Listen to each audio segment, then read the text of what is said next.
But along with that came countless, extremely bizarre behaviors. Now, to survive, Lee Hoo-jun must adapt and fight alongside this character in a new world. At this moment, Granfell is looking at himself in the mirror and wondering, why has another weirdo appeared like this? The two stand looking at each other. They say their names in unison.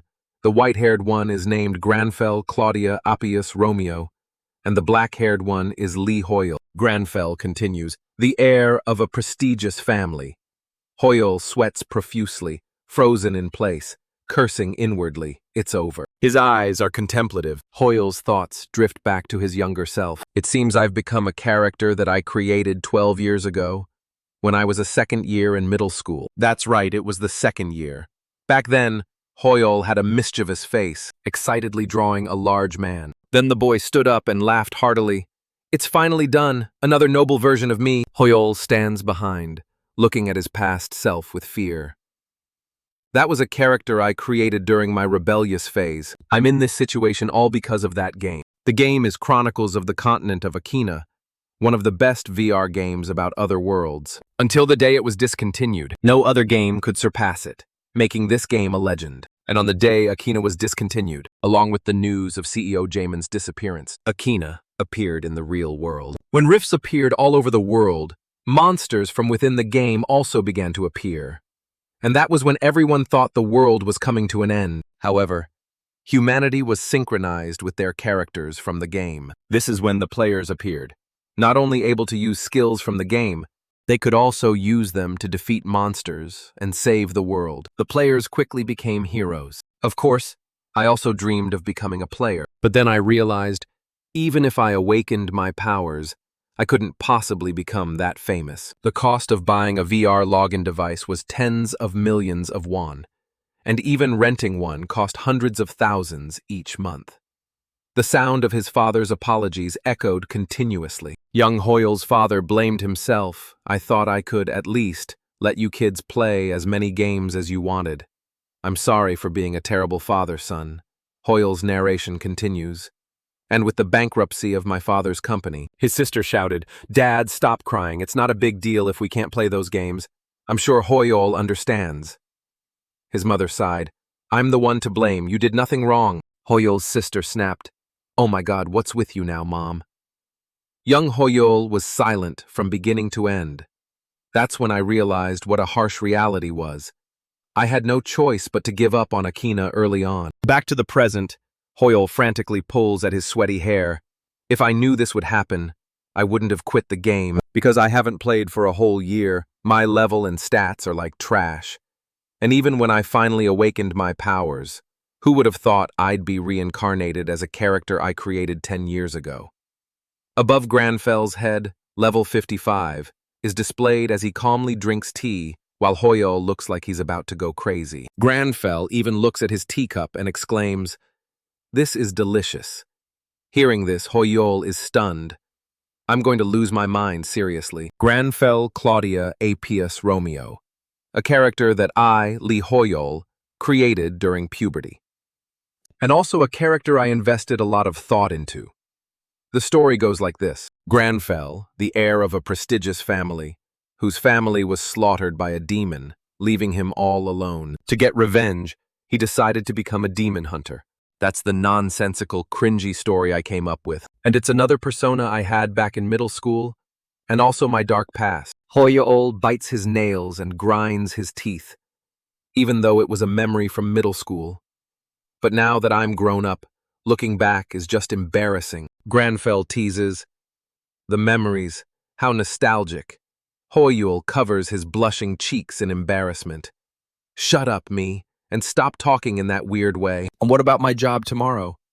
With this way of talking, can I even fit into society anymore? Hoyle covers his face in fear. He imagines the scene tomorrow, his boss scolding him. Hey, Hoyle, what's with the light bulb hair? Are you a celebrity? Trying to be an idol, huh? Hey, you're looking at me funny. Did I say something wrong, huh? Then Granfell splashes water in his face. Hoyle breaks down. This can't happen. I'll get sued, Granfell says. A noble does not bow, even in the face of adversity. Hoyol racks his brain. I can't believe it. Every word I say is completely different. Is this what it feels like to become a player and sync with a character?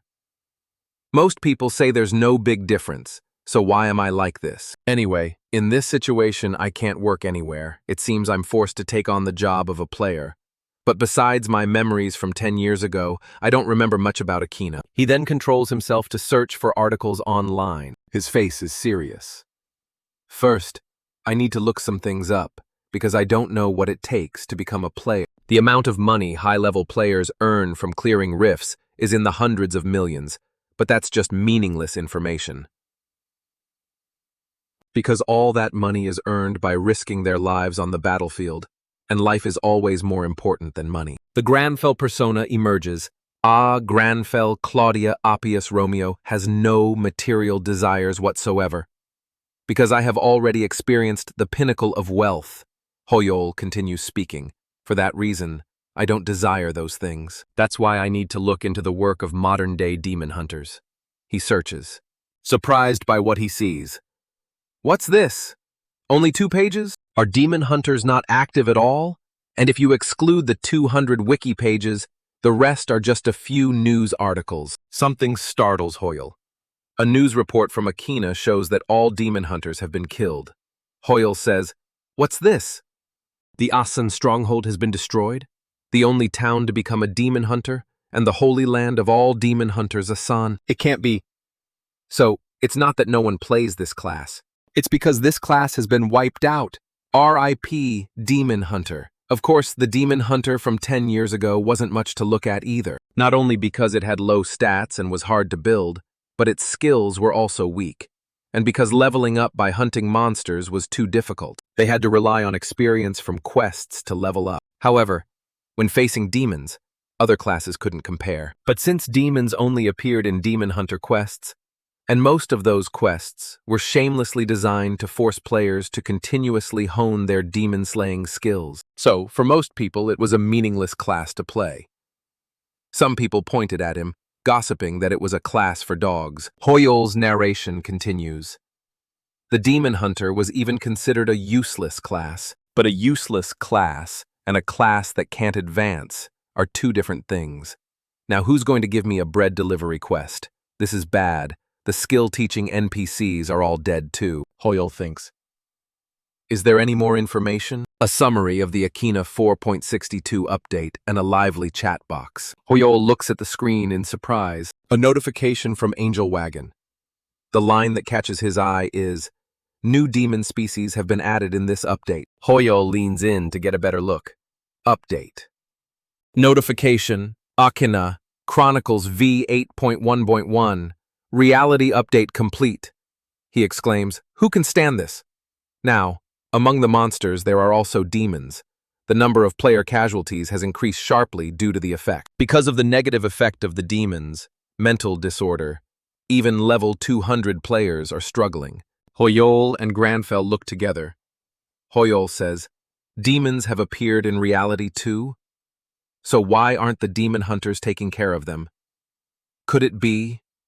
They fall silent. Granfell continues to search, while Hoyol steps aside to think, what if I'm the only demon hunter left after the fall of Asan?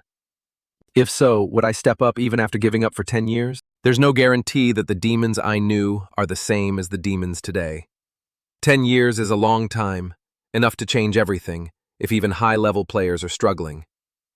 What can I do? The voice of young Hoyol, his past self, awakens him. You are too weak. Granfell Claudia Appius. Romeo will not turn and run just because of a few demons. Because that is my pride, no matter how the demons mock or tempt me. They can never harm the pride of the Granfell family. He decides, all right, let's do it. Granfell speaks up. What meaningless contemplation. There's no need to hesitate. He stands up and walks away. The news reports on demons harming people. On the streets, corpses lie scattered on the ground. Granfell cracks his knuckles and says, "You should feel honored, and I will personally throw you back to hell." Granfell's voice is stern. Many years have passed since the day of the great disaster. Many things were destroyed, but humanity has also risen again. Life has returned to the streets, and people quickly adapted to the new world. However, where there is light, darkness also lurks. The negative emotions from the shift are the perfect fuel for demons. The demon targets a group of people and says sinisterly, "Well, today I'll choose this bunch." The scene changes. A phone screen shows 10:05, 9 minutes. Someone's voice speaks up. The last person is a bit late. He is the leader of the artisan class, Nam Min. He says, "There's still a minute until the meeting time. Let's wait a little longer." Min pauses when he sees something. Granfell arrives. His handsome appearance makes someone go, "Oh," he says coolly. "Ah, you're already here." Min smiles brightly and extends his hand. "Everyone, let me introduce our final member. You came just in time. I'm Nam Min, the leader. It's a pleasure to meet you." Granfell glances away indifferently. "A pleasure." He looks in one direction, split into two colors, purple and black, and thinks, "That's a spatial rift, so this is how players can see it. Normal people won't be affected by the rift. If I hadn't awakened, I would be just like them. The important thing is it requires level 35 to 40. The status of the rift appears. Underground environment of the clone tribe. Suitable level 35 to 40. Destruction progress, 19.8%. Granfell continues to think, "Not bad. For a level 55 like me, it's more than fine. I've checked the average level of the players who will participate in this hunt. It's 200. A level that I can't fully comprehend at this point. I have to work really hard to level up. Luckily, high-level players aren't the only ones who awakened. Thanks to that, I can find a party at my level." The black-haired man is Hansong. The girl, So Donginin, greets Granfell. "I look forward to working with you today." The blonde-haired one named Choi Dung smiles.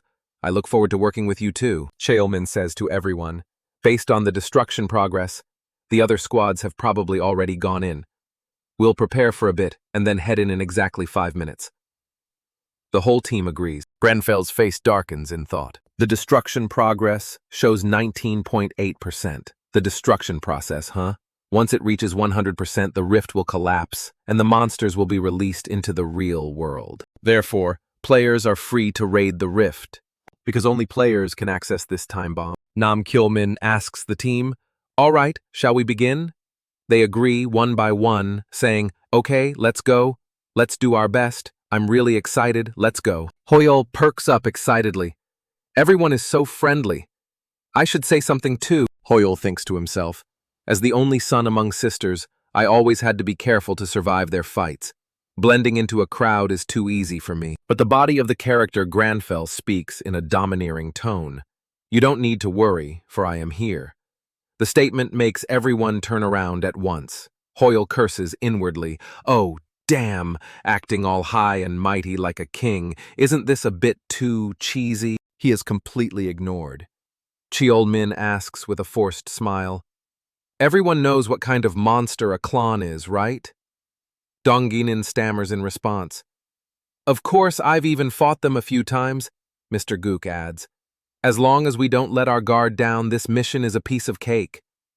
Granfell silently watches everyone. Inwardly, Hoyol is devastated, blood trickling from his mouth. From now on, I shouldn't say anything more. Notification. You have entered the underground storage of the clone tribe, the food pantry. The room is covered in bloodstains and everything is destroyed. The pair looks around, observing. Donginin speaks up.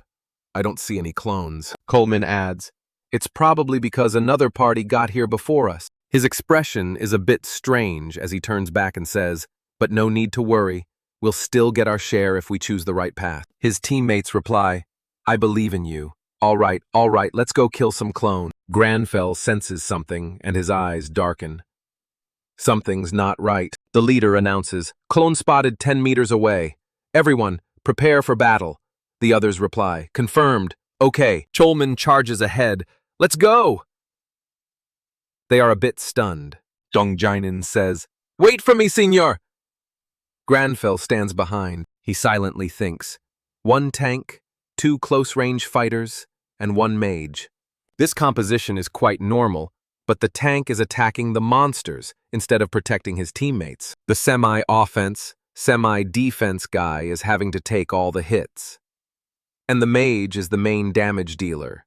Is this how people do things these days? Granfell stands with his arms crossed, watching, while Hoyeol in his body scratches his head. Probably not my problem. I'm useless anyway. Dong Yunin says, the mana buff spell is almost ready. Dong Hun reminds the seniors, slow down a bit. The Hoyeol inside him chuckles. These newbies can't even keep up. Granfell opens the item storage panel. That's right. The current problem is I don't have any useful items, so I should avoid fighting until I find a suitable weapon. An arrow flies towards Granfell. With his quick reflexes, he notices it. Granfell dodges to the side. Many monsters are holding bows with red eyes. He shouts a warning. There's an ambush behind the pillar. As he finishes speaking, many arrows fly out. The whole team has to do their best to block. Mr. Gooch grinds his teeth. There are too many of them. I can't block them all. Dong Hun gets grazed on the cheek by an arrow, leaving a scratch. He grunts in annoyance. Damn it! Dong Hun shouts towards the silent Chol Min. Senior, Mr. Chol Min, help us.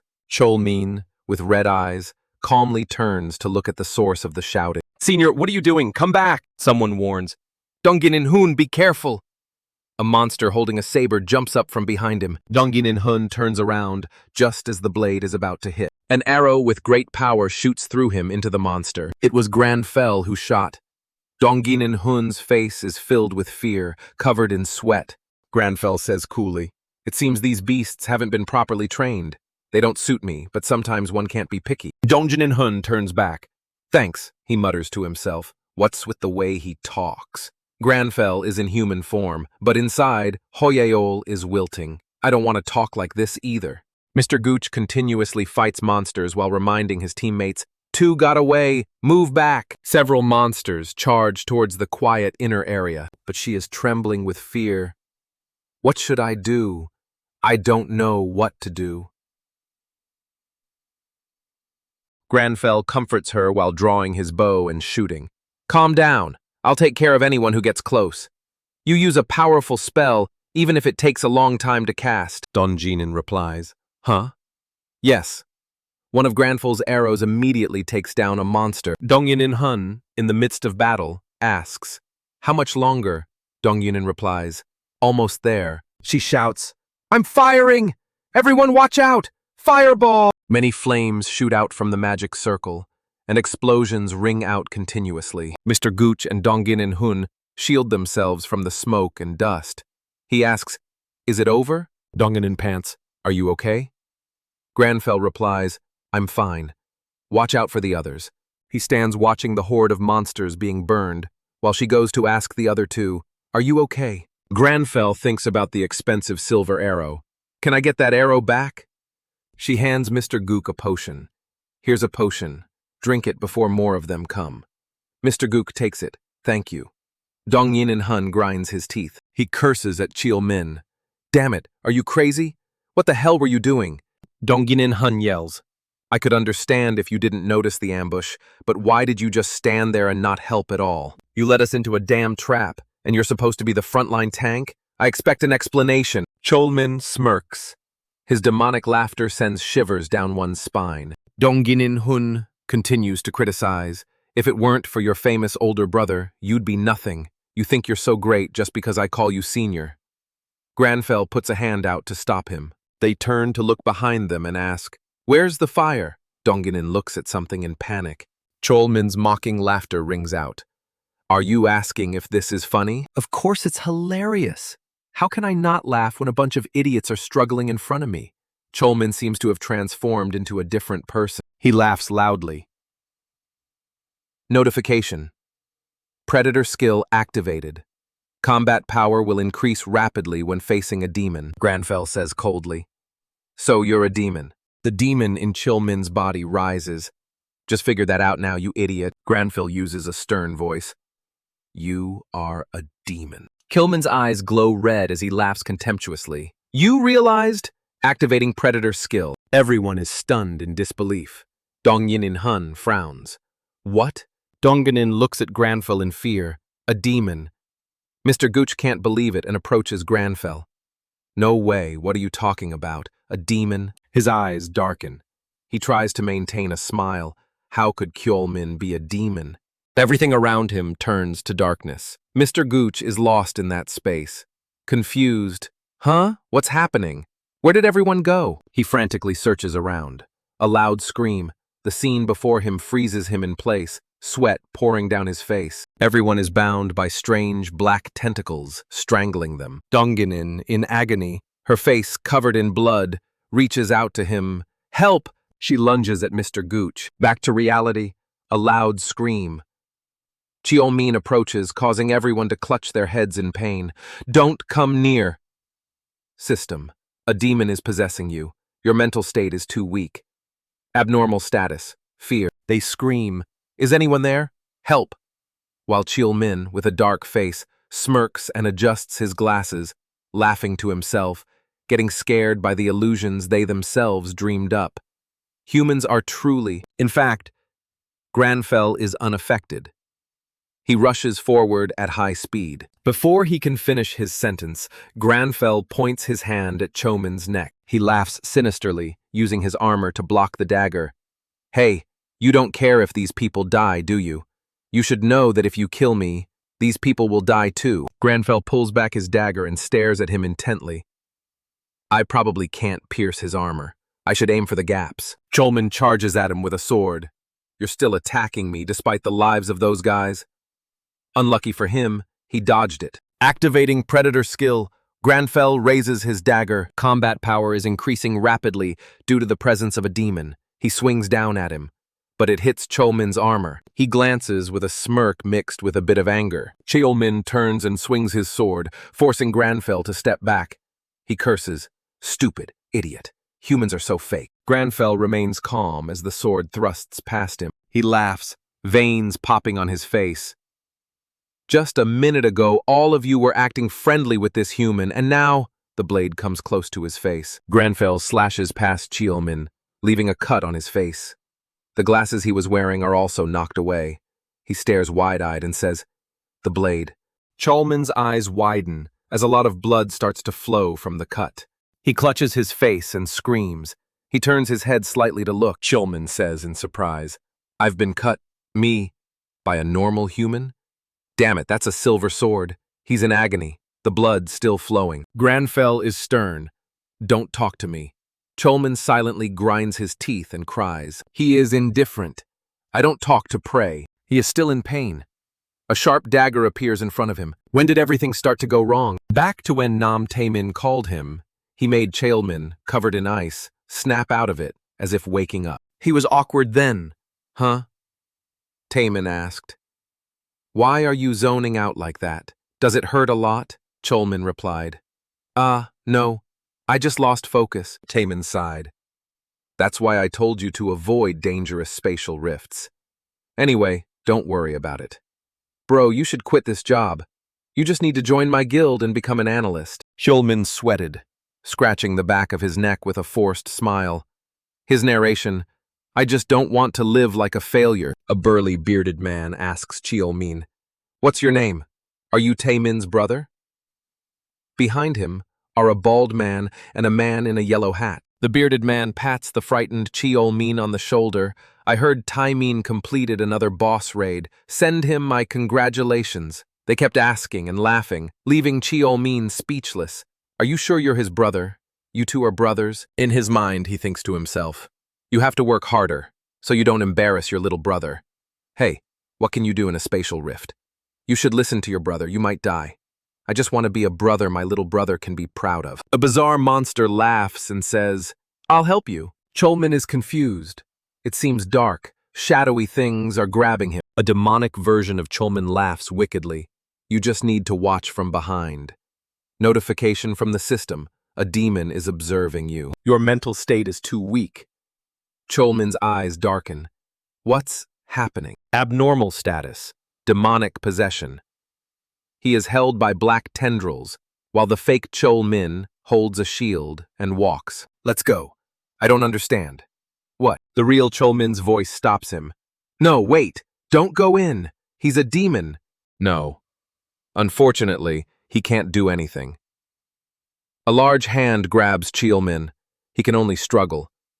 Cheolmin's thoughts still echo, No, I've put everyone in danger. System notification. Your mental state is too weak. You cannot resist. If it weren't for me. Back to reality.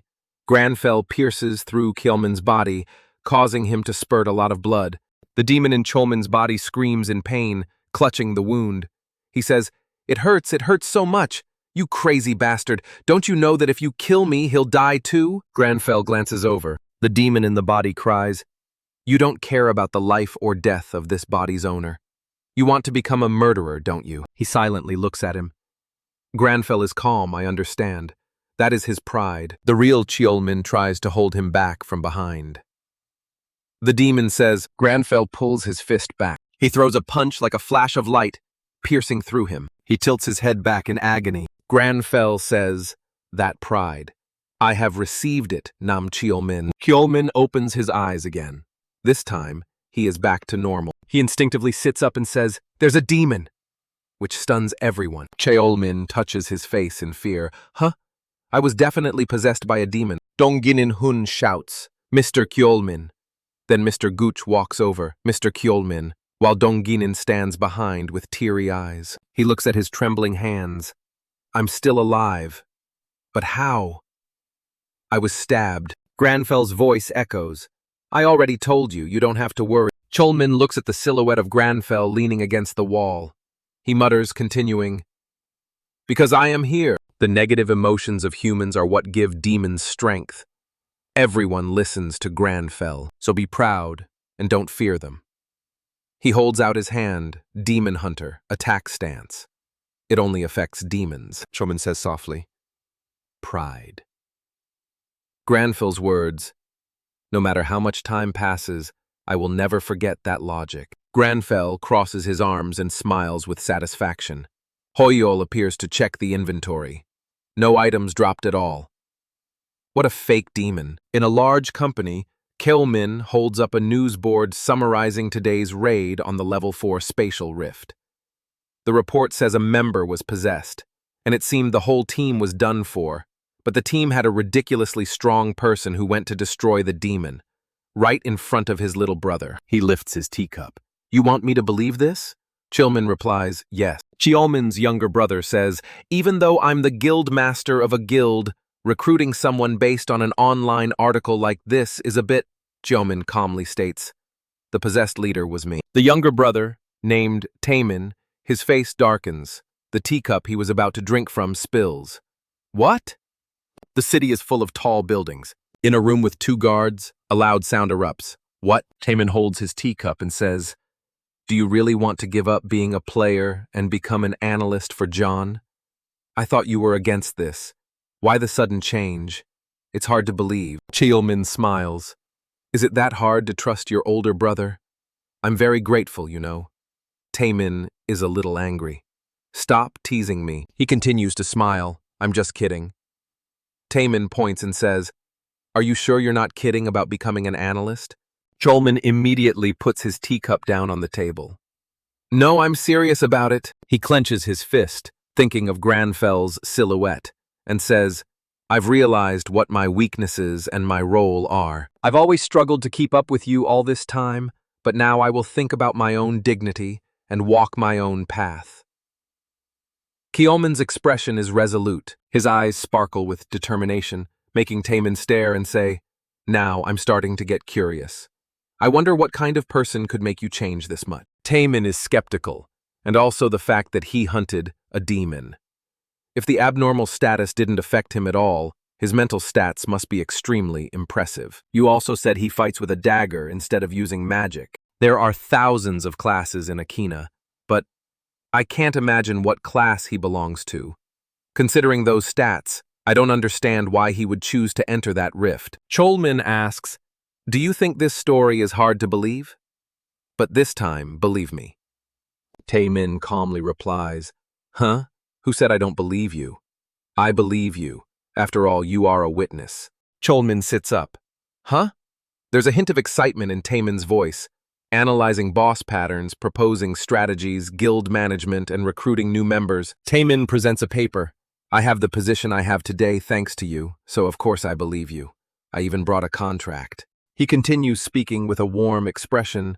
After all, you're my brother, and a proud analyst of John. Cheolmin feels a bit shy and brings a finger to his face. Geez, you're embarrassing me. Thanks. Taemin suddenly laughs out loud. Anyway, take a look at the contract. What do you think, Mr. Analyst? Cheolmin picks up the contract. Ah, all right.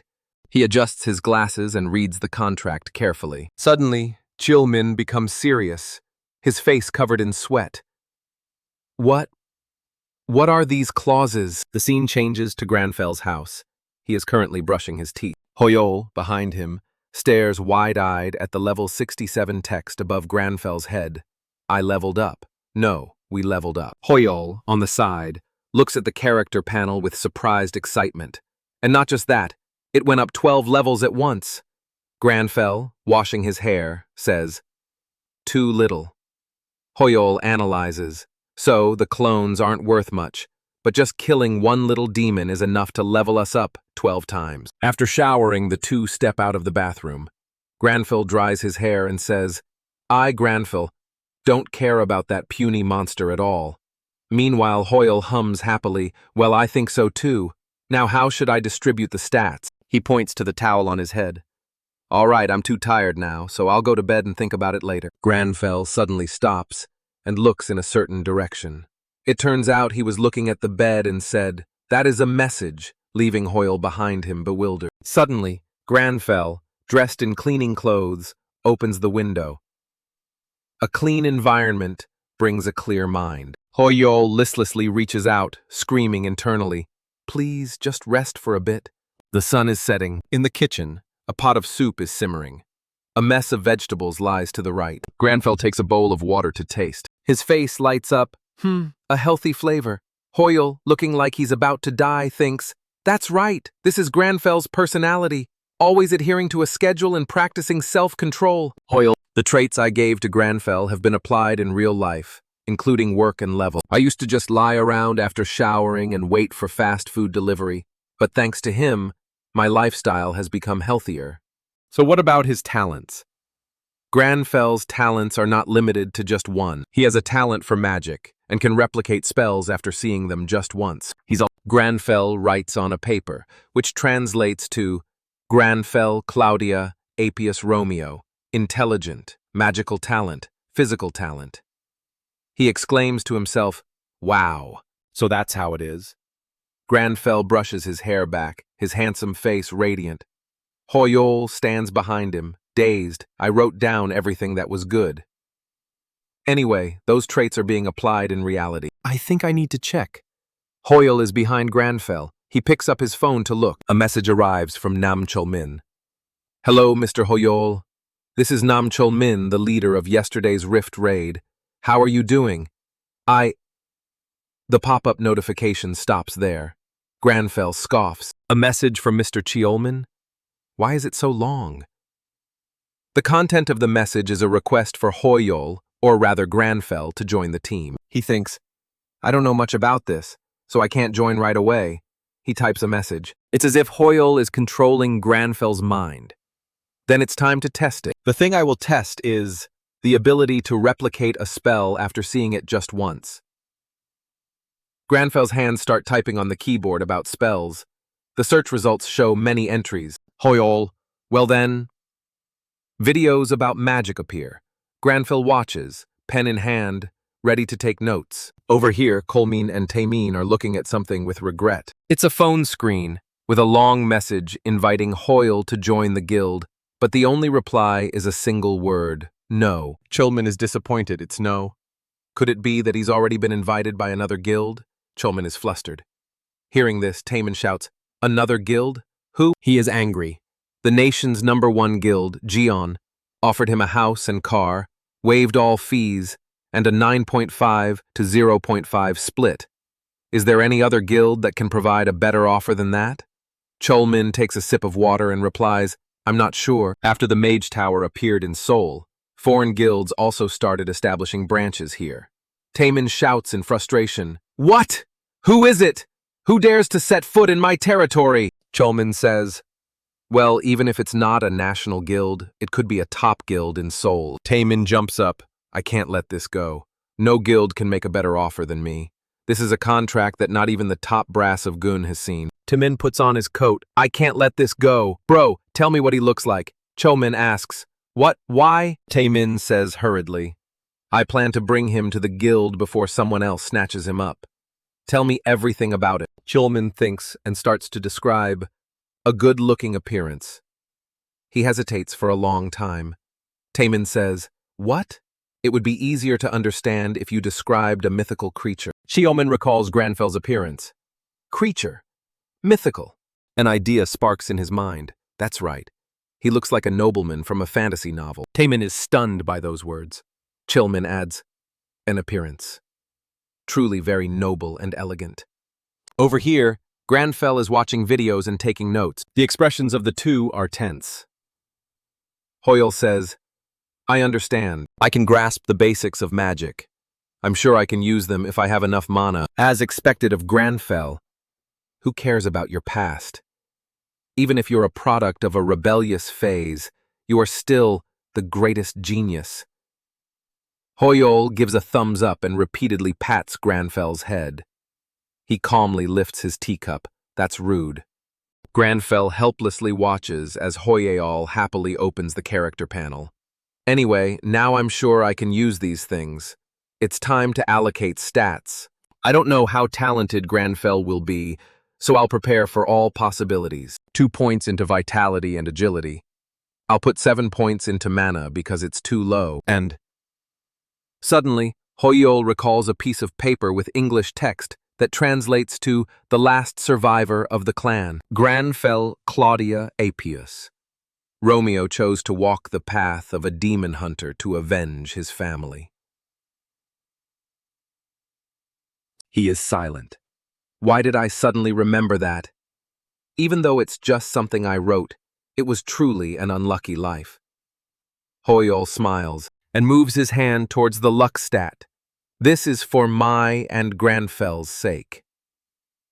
You're going to have a hard time from now on. Granfell lies in bed, looking at the stat panel. I just increased the luck stat from 1 to 2, but that also means I have double the luck now. Who knows? Maybe tomorrow I'll find money on the street. He closes his eyes and sleeps. He wakes up in the morning surprised. Both of them look at the character panel in the mirror. This is better than finding money. Hoyol is excited. A class quest. The class quest to start the counterattack. After Akina became reality, quests became real. Quests became rare. The reason is very simple. There aren't many NPCs in the real world to give out quests. Granfell sits at his desk, typing on his computer. He rests his chin on his hand, one hand still clicking the mouse. Even normal quests are rare. But I got a class quest. The search query, class quest, appears on the computer screen. He remains contemplative. It looks like a normal quest for the Demon Hunter class. From what I remember, it's not like a regular quest. I knew it. The screen shows, Rank 1 Class Knight Weaver becomes a class quest Weir. SS1 smiles in front of the screen after receiving the class quest. A class quest. A quest for only one person among those of the same class. The mysterious man uses magic to create a glowing purple orb, a huge deal, where just one person receiving it is enough to make the news. It's truly an amazing quest that everyone pays attention to. Just having it will get you to the top ranks. Logically speaking, a level 67 person like me shouldn't be able to receive a class quest, so it must be. He clicks the mouse. Granfell rests his chin on his hand. Just as I thought, I am the only demon hunter left. His narrowed purple eyes gleam with killing intent. Jian was right. The scene changes to a dilapidated ancient castle, Asen, the demon hunter's demon guard post. Granfell, with long, traditional-style hair, looks up, along with a few others around him with surprised faces. It sounds like an interesting place. In reality, it's quite shocking. A tall mountain covered in vines. Someone says, "Welcome, warriors, to Asan." That's the Demon Hunter Guide NPC. We will begin the initiation ceremony up there. Move out. A notification sound. Climb the cliff. Current altitude. 0 meters minus 1,000 meters. He looks up, stunned. Damn it. Has he lost his mind? The quests are repetitive, difficult, and meaningless. The guide NPC climbs ahead and calls down, "Can't you go any faster?"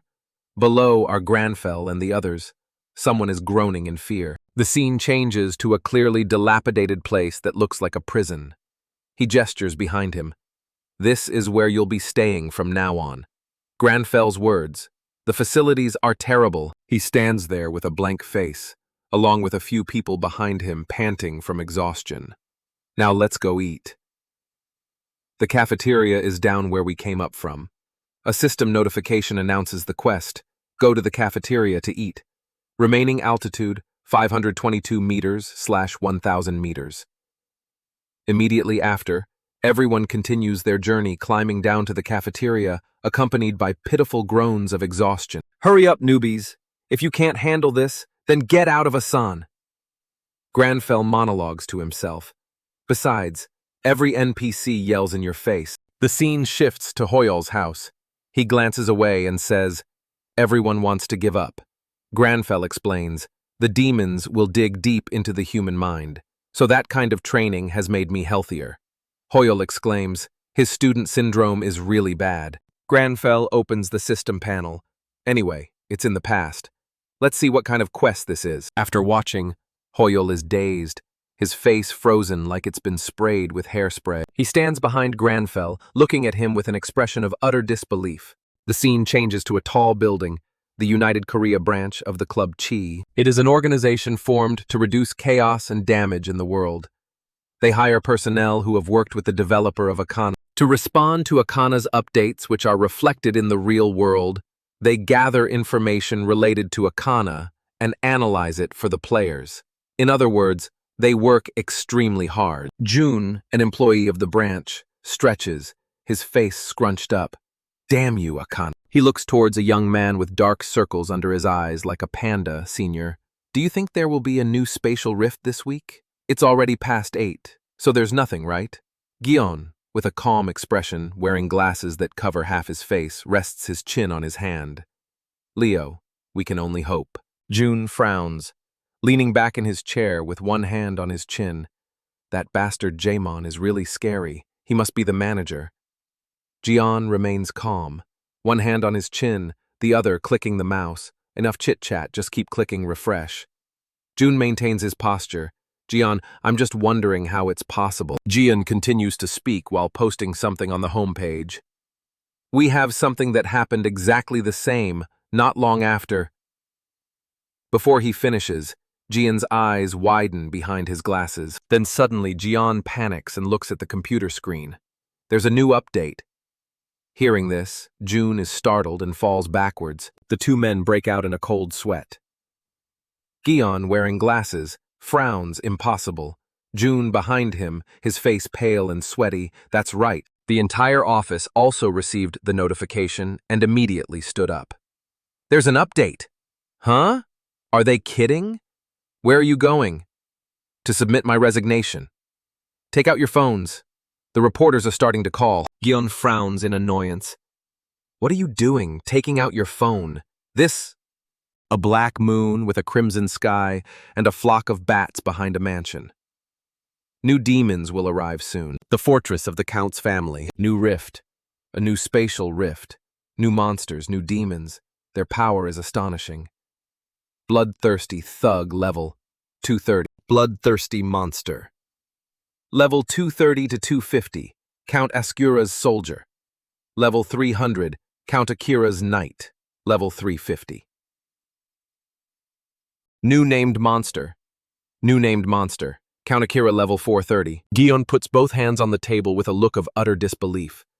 Jun is no less shocked, one hand on his hip, looking at the screen with a pale, horrified face. Level 430. The number one player right now is only level 403. This isn't an update for humans anymore. Jun looks at his senior with a helpless expression. "I think it's too difficult. Even if all the players—" Before he could finish, Gion cuts him off. "That's not the problem. It might require all of one. No, the entire world." The computer screen shows an image of Count Ascura next to a computer message section. Jun asks, "What about the Mage Tower? If we get help from those NPCs?" Jian replies, The NPCs in the tower won't do anything unless the tower is attacked. They won't do anything at this time either. June's face is pale and contorted. So, Gion pushes up his glowing glasses. There's no viable way. They're basically telling us to watch everyone die. It's over. This spatial rift is likely to explode. June yells in anger, "Don't jump to conclusions so quickly. If we fail to raid the rift, then those things will get out." That bastard Raymond, how much does he think a human life is worth? He thinks angrily. The updates so far have been feasible, but breaking the balance like this is unimaginable. Unless a miracle happens. System panel. Class. Quest still in progress. 1 quest completed. 1 quest in progress. Granful drinks tea. Hoyol says why. Granful is trembling like a leaf from exhaustion, while Hoyol next to him covers his face with both hands in despair as the system panel shows. Today's physical training goal: run 20 kilometers complete. 1,000 push-ups in progress. 500 pull-ups complete. 300 burpees complete. Hoyol thinks, nothing has changed since I was in Asan. Hoyol, in Granfel's body, stands at the checkout, handing his bank card to the convenience store clerk, feeling his whole body tremble. Is it okay? What if I die from suddenly training so hard like this? The clerk looks at him with a head full of question marks. Do you need a bag? Granfell replies indifferently, no. A sandwich with lettuce, tomato, and egg, cut in half, sits on a pristine white ceramic plate. Hoyol sits exhausted in a corner, dazed. I can't even make a sandwich because my body is shaking. Granfell, his body trembling, picks up the sandwich he just made, brings it to his mouth, and food falls out. It's not bad for making a strange-looking sandwich. Hoyol, sitting in the corner, reminds him, stop dropping food all over the place. After a while, Hoyol regains his spirits and touches the system panel, but it feels good to complete something. The quest board shows today's goal completed. I could have given up if it weren't for Granfell's abilities. Granfell lies in bed, hands on his stomach, sleeping. Anyway, I've completed that stupid quest. I can sleep well now. I'm excited to see what tomorrow's quest will be. The scene changes to the next day. 2 old ladies are drying chili peppers together near a public wooden bench in the park. Granfell's entire body is shaking, but his hands are still on the pull-up bar. Granfell's white shirt and black trousers are bunching up as he does pull-ups, his mouth still muttering, damn it. On the outside, he looks effortless, but inside, Hoyle is straining with all his might, sweat pouring down his frowning face. Today's quest board is the same as yesterday's. Hoyle struggles. Asa, a repeating quest? Are they crazy? Then he does those quests. Moreover, it's been a whole week. The quest notification board appears repeatedly. As soon as one is completed, another appears. Are you kidding me? Granfell sits on a bench, exuding a gloomy aura, his whole body shaking. The 2 old ladies drying chili peppers turn on the radio, chatting and laughing with each other. He thinks to himself, doing it again. I have to thank Granfell's ability for helping me complete it every day. How many more times until I get a reward?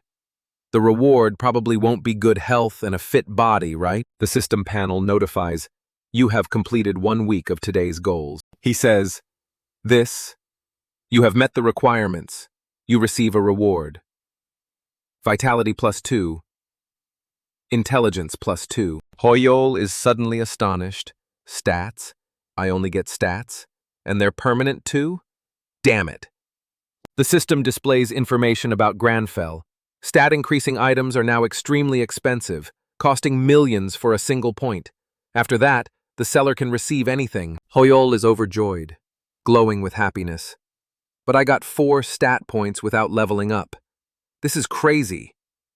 On the outside, Granfell is calmly sipping coffee, but Hoyol's soul is as happy and cool as an autumn day in Hanoi. Moreover, if this is a repeatable quest, it means I'll get it continuously. The reward is too amazing. Granfell, I'll do it 10 times a day if there's a reward. No, not that much. The 2 old ladies' radio turns on. Breaking news. The new update on Tuesday is receiving a lot of attention. The faces of the 2 are shocked, sweating. Most guilds have given up on raiding the new spatial rift. A phone screen displays a notification about the game's new monster. This Tuesday, a new spatial rift, the territory of the Count's family, has been updated. A new monster is known by the name Count Ascura. Granfell, holding a toothbrush in one hand and his phone in the other, watches the news. Count Ascura is said to be a monster and a vampire. His level is 430, the highest we've ever seen, which indicates that raiding this spatial rift will be extremely difficult. On the phone, two people appear, June and Gian. June's face is pale as he raises both hands in alarm, while Gian calmly raises one hand. Regarding this, the United Korea branch stated that there is nothing to say at this time. A hand flicks a light switch. Level 430. In the recording studio, the MC sits in front of the microphone with a serious expression. The screen behind him is filled with comments complaining about how difficult the game update is. The new boss, Count Ascura, level 430, is probably the most evil boss ever. The MC is still sitting in front of the microphone, his eyes serious with a hint of worry. In front of him is a screen with comments scrolling continuously. Many players are discussing the new update. Meanwhile, at another table, two commentators in suits sit seriously, their gazes tense. The continent has said that Count Ascura is a vampire and a demon. Sitting upright in front of a city backdrop, the female MC has a calm expression, her eyes serious but with a hint of anxiety. Her voice sounds gentle. Smoothly as water flows, the major guilds have refused to raid the spatial rift. They say the risk is too high. The blue light from the screen reflects on Hoyle's face, deepening the dark circles under his eyes and his weary suffering. One hand on his forehead, he stares intently at the silent news feed. His face twitches along with the blue light of the computer screen. Demons are something that players have a very hard time dealing with. The more they fight, the stronger they get, and players have to deal with countless abnormal statuses when fighting them. That's why it's said that you have to be at least 10 levels higher than them to defeat them. The dark silhouette of the Count appears, with the stench of blood dripping from his mouth. Therefore, that bastard Count Ascura is the one I least want to face. Quest panel. Class quest. The start of the counterattack. To the last demon hunter, it's finally time to counterattack the demons. The main quest is to hunt the vampire, currently in progress. If it weren't for this class quest, the Count's back, with his eyes flashing red. Hoyle puts both hands on his forehead. Damn you, Asan! The only vampire right now is Ascura, so it's saying I have to fight him. He covers his face with his hands and thinks, I'm scared. This is suicide. How can I defeat an invincible enemy? Granfell's heart pounds, but that's just Lee Hoyle's emotion. My heartbeat is calmer than ever. This body isn't mine. How can I feel like Granfell, along with a cold, intimidating face? Hands propped on the chair, these inferior species are wasting my precious time. Granfell, with a cold, murderous aura, glances back. I will punish them severely for this crime. Hoyle, with a contorted face, sweat dripping down. I knew it. He wants to kill them. Damn. Sunlight shines everywhere. At Hoyle's apartment, he holds his phone in one hand and rests his chin on the other, deep in thought. According to the search results, Count Ascura is in Russia. My first destination will be the Mage Tower. Why? Because there is a gate in the tower.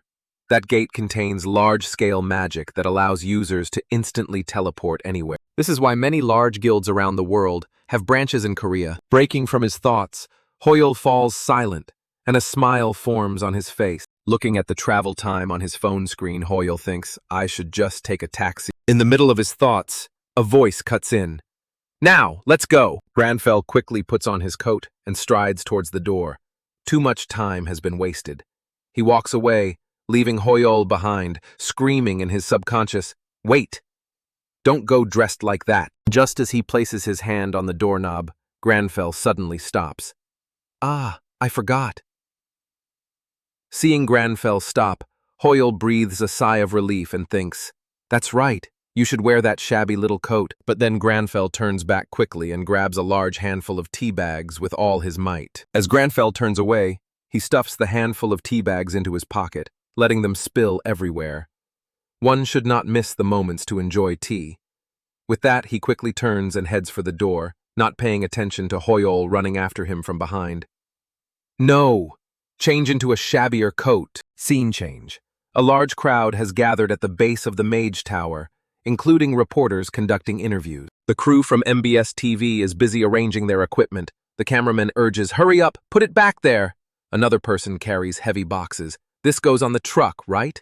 Another person is on the phone. "We'll get there today." "What? What do you mean? Where? The Mage Tower?" Nearby, reporter Lee Yun-ho starts to pay attention to that statement. Yun-ho looks around and remarks, "There are so many reporters.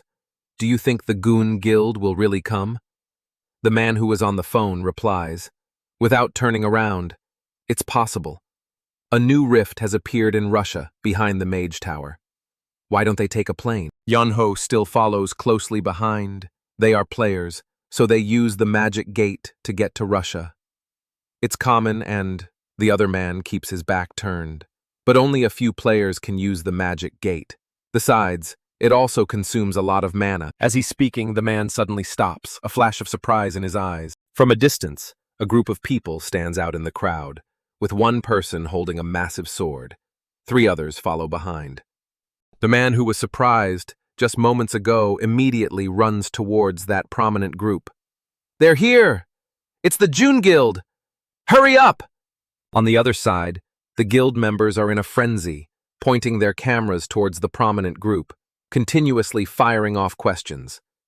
"It's Guildmaster Nam Tae-min. I'm a reporter from KBC. Please give a statement. Are you on your way to conquer the new rift? Do you intend to share information about the new rift with other guilds? What is the reason for you to set out before other guilds?" In that jostling crowd, Yun-ho manages to squeeze halfway through, one hand holding a recorder forward, the other trying to push away the other jostling people. "Guildmaster Nam Tae-min. I'm Lee Yun-ho, a reporter from MBS. Has your gun guild found a way to fight against Count Ascura yet?" Seeing everyone struggling and pushing, Chomin holds up his hand to signal for everyone to calm down. "Please, everyone, interviews later." Before he could finish, Taemin's laughter rings out. Taemin raises his sword-holding hand and fiddles with a strand of his hair. "How embarrassing. I still don't know how to defeat Count Ascura. We will make a plan once we've infiltrated the rift." Taemin continues to speak without noticing Cheolman behind him, whose expression has changed. "Guildmaster." The surrounding reporters are a bit stunned by the unexpected answer. Taemin continues, "The reason we set out before other guilds, of course, it's to defeat our competitors. What else? Share information with them? No way. There's no expression on Taemin's face.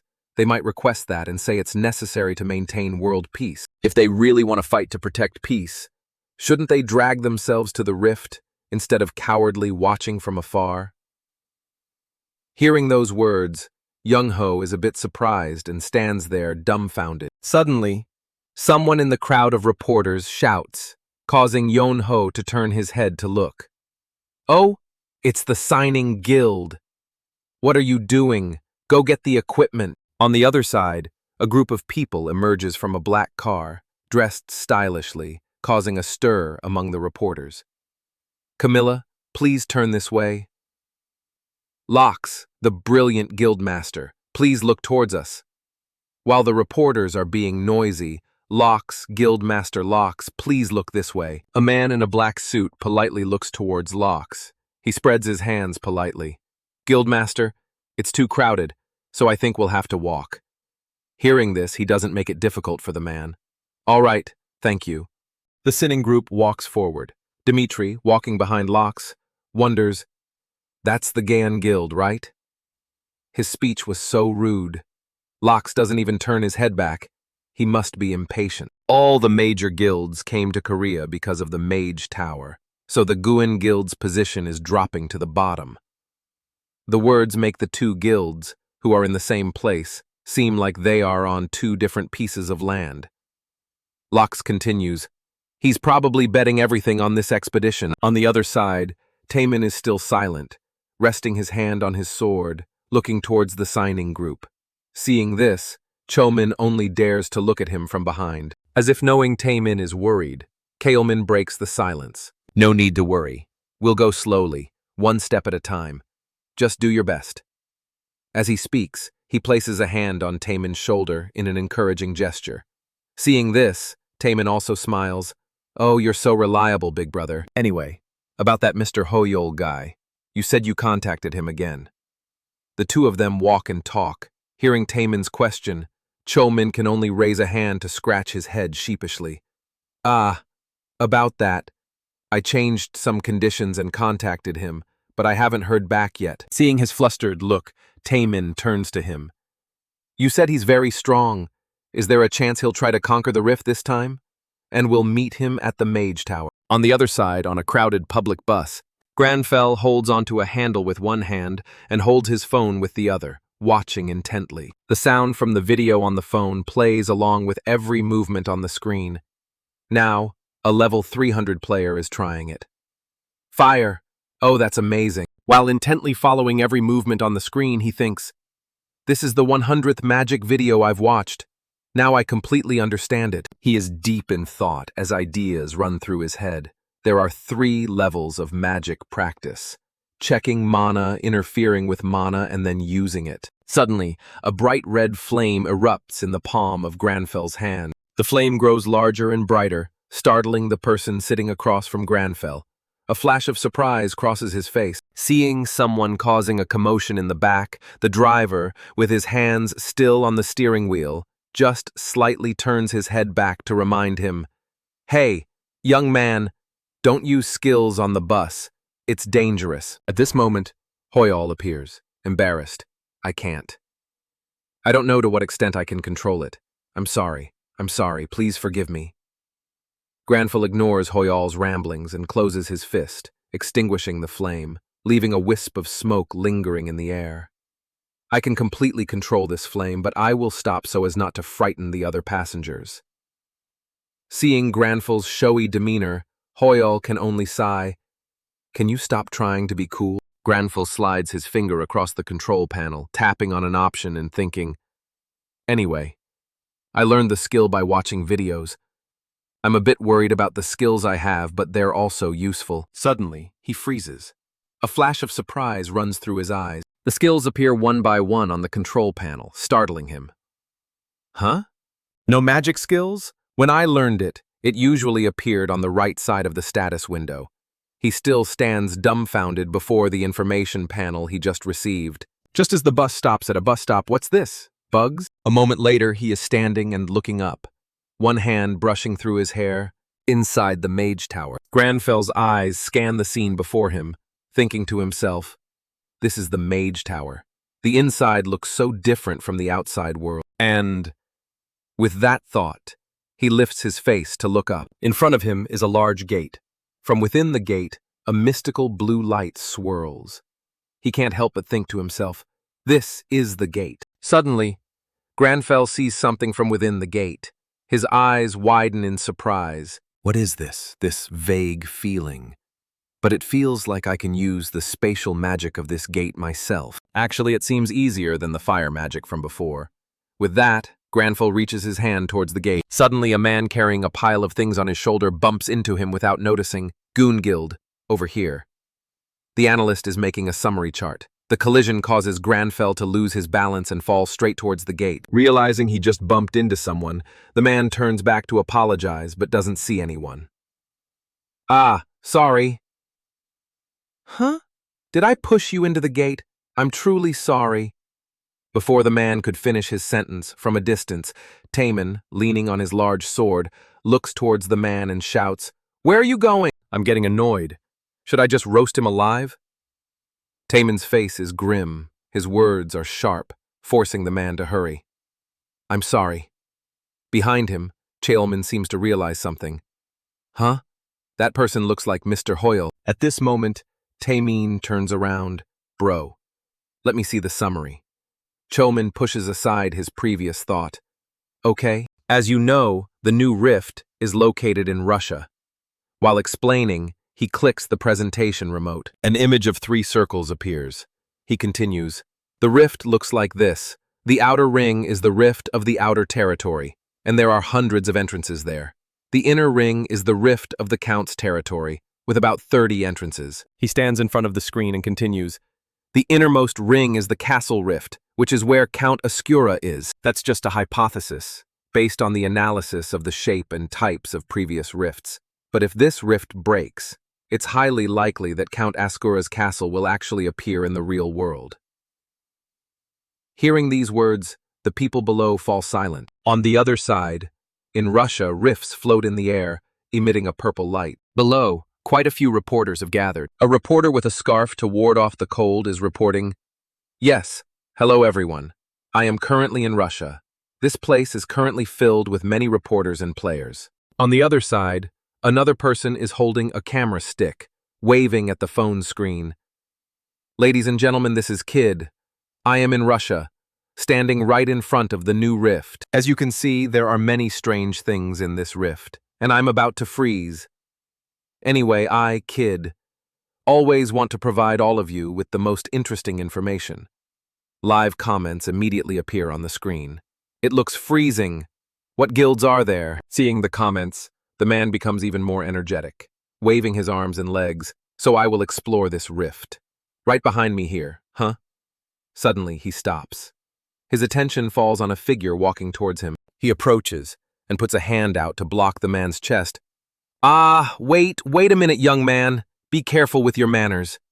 At this moment, Granfell doesn't bother to reply. The other guy continues to speak loudly. "I found this rift first." Before he could finish his sentence, Granfell growls, "Get lost." The other man is bewildered, not understanding. Granfell looks directly at the noisy man in front of him, his eyes radiating killing intent. His breath turns into white smoke in the cold air as it escapes his mouth. "I don't have any patience." This display frightens the man who was just being loud, and he freezes on the spot, thinking, "I'm sorry, but it's too cold." Granfell ignores him and continues walking towards the rift. Standing before the rift, the purple light from it shines towards Granfell. He stops and looks at the rift. The information panel appears. Outer region, suitable level 240 to 270. Destruction progress, 9.7%. Looking up at the information panel, he thinks, "Finally made it here. The outer territory rift. From here, I hope it gets warmer." On the other side, a monster is slashed by a person in a red cloak.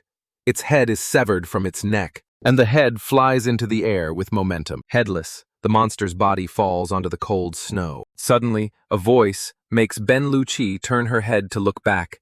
"Sister, wait for me."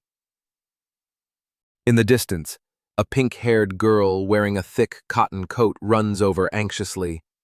"I know you're over level 300, but don't go so fast."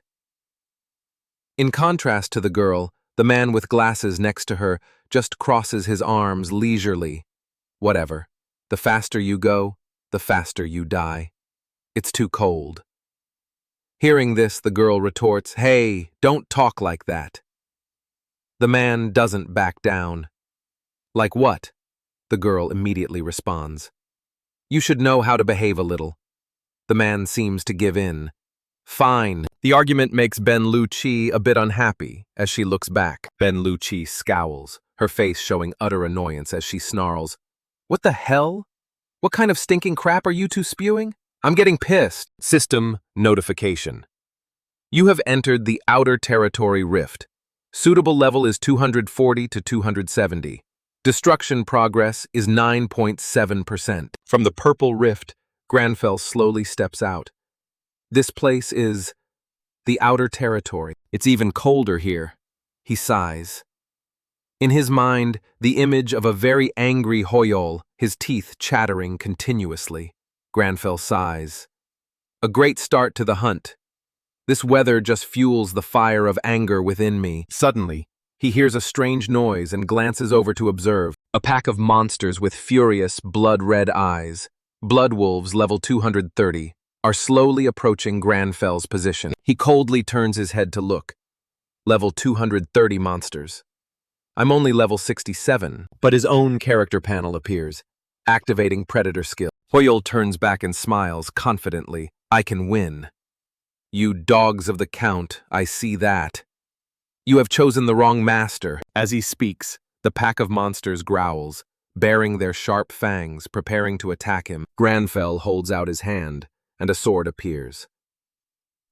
I will send you ignorant beasts on your way. The wolves charge madly towards him. Granfell's eyes glow, surrounded by a murderous aura. Feel the fear of being hunted. System. Hunt a vampire. Let it know that the hunt has now begun. Next is a brutal scene. The monsters lie dead everywhere. Soldiers arrive to assess the situation. Benlucci yells angrily and kicks a monster hard. There must be a ton of these mutant dogs, no joke. Die, you damn bastards, die. A wise dog doesn't bite recklessly, you hear me? Why are there so many of them? Everyone around is scared by Benlucci's violent display. Hey, Guildmaster, calm down a bit, she's always like this. After finishing them off, she pants, looking at the pile of monster corpses with anger. Benlucci's subordinate is frustrated. We've killed dozens of them, but there's still no end. Another person sighs. There are only a few left. Benlucci holds 2 swords. Something is strange. These monsters don't panic at all, as if they don't know what fear is. Benlucci's subordinate smirks. What are you talking about now? Another guy stands there picking his nose. Don't make a big deal out of it. Benlucci's face is serious. No, it's not like that. I feel it's really concerning. Have you ever seen them cry out or look at their wounds while hunting? As she finishes speaking, her group all show expressions of confusion and fear. Well, now that you mention it. Suddenly, a strange sound comes from behind Benlucci. A howl. That's not a normal howl. It sounds like they are scared. Everyone becomes worried upon hearing the strange sound. When we go hunting, they don't even make a sound anymore. What's going on? Benlucci shouted angrily and quickly chased after them. Let's go take a look and we'll know. Follow me. With that, she ran off. Her subordinates panicked. Wait, everyone, let's go. Granfell picked up his bow and arrow and stretched his arms as if preparing to shoot something. I can feel it. The mana at the tip of the arrow. A stream of light emanated from his bow and arrow. This wasn't a good arrow, but one could observe the mana at its tip. And then, a determined fire flashed in his eyes. Deploy. An explosion erupted as the arrow shot out sparks, like a cannon firing a giant projectile at the monsters. The fierce flames must have incinerated those monsters. Granfell seemed to be about to use his bow and arrow again. From a distance, Benlucci stood stunned behind a tree, his subordinates chasing after him, panting, "Wait for us!" Benlucci's pupils contracted in fear. What the hell is this? Granfell sat calmly on a rock, enjoying his tea with an indifferent expression. Benlucci's subordinate was stunned. A fire arrow, is that fire magic? Benlucci was surprised. What kind of monster is that guy? Wearing a suit and dress shoes to raid a rift? And then sitting and drinking tea in the middle of a fire? Granfell sat with his legs crossed, calmly drinking tea. One of Benlucci's subordinates suddenly lit up. Maybe he's a decoy. Do you guys know those people who specialize in live streaming in the rifts? That sounds plausible. He must have followed another guild in here and gotten lost. Benlucci grumbled. Tisk, what an idiot. Hey, it's dangerous here. This is no place for a civilian. Get out. Hearing this, Hoyle stopped drinking his tea and glanced over but said nothing. And he raised his cup to drink again. Benlucci saw his indifferent attitude and gritted her teeth. Is he ignoring me? Her subordinates held back their laughter at Granfell's expression towards her. Benlucci got angry and approached him to scold him. Hey, if someone is talking to you, you should... Suddenly, her subordinate shouted with a worried expression. Wait, over there, guild leader, be careful. Benlucci turned her head in bewilderment to see a legion of armed zombies charging towards them. Benlucci's subordinates were all trying to fight back. Damn it, there are too many of them. Damn it, where did they come from? The monsters charged forward, growling. Benlucci raised her sword and rushed into the battle. Everyone get in position. Everyone was fighting back fiercely, but it seemed the monsters were too numerous, making it difficult for them. Damn it, be careful, there are a lot of them with weapons. Captain Benlucci assumed a fighting stance. She bent down, holding her sword to gain momentum. Everyone. With that, she dashed towards the enemy, delivering fatal slashes that sent their heads flying. Don't worry about it. A triumphant smile radiated across her face. A voice reminded Benlucci, "Big sister, up there." She glanced up. What the hell is this? A large group of enemies had gathered and were charging towards Benlucci's group. The ones on top were holding bows and arrows, aiming and shooting at Benlucci's troop. A subordinate worriedly said, "There must be hundreds of them. We're surrounded. What do we do now, guild leader?" Granfell, standing beside them, sighed. Benlucci turned to look at him. "What? You're still here? Hey, are you crazy? You think this is the time to enjoy tea? Are you blind? Run." Granfell continued to stare into his cup of hot tea. "It seems feasible." The monsters roared and shot arrows, charging forward. Benlucci looked up in a daze. Tens of thousands of arrows were raining down on them, damn it. From Hoyle's direction, a blue light appeared again. He cast a spell, observing the mana inside the thermos. Intervention is simple enough. Next were Granfell's countless thoughts. He still stared at the cup. However, what if the spells I'm using aren't skills? Granfell held the teacup in his hand, blue lights forming small, overlapping, circular nets. An immense power flashed through his entire body. The cup slowly floated up, glowing, and then disappeared into thin air. Benlucci raised her hand to shield her eyes from the blinding light. When things returned to normal, she opened her eyes and looked around. Benlucci's subordinates were bewildered.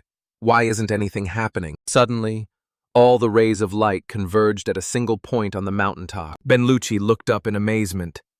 What is this? Is it alchemy? I've never heard or seen anything like it. If there's a skill that can create a wall like that, it's truly... Suddenly, Granfell appeared behind Benlucci, raising his hand coolly. That's not a skill. What I'm using is essence.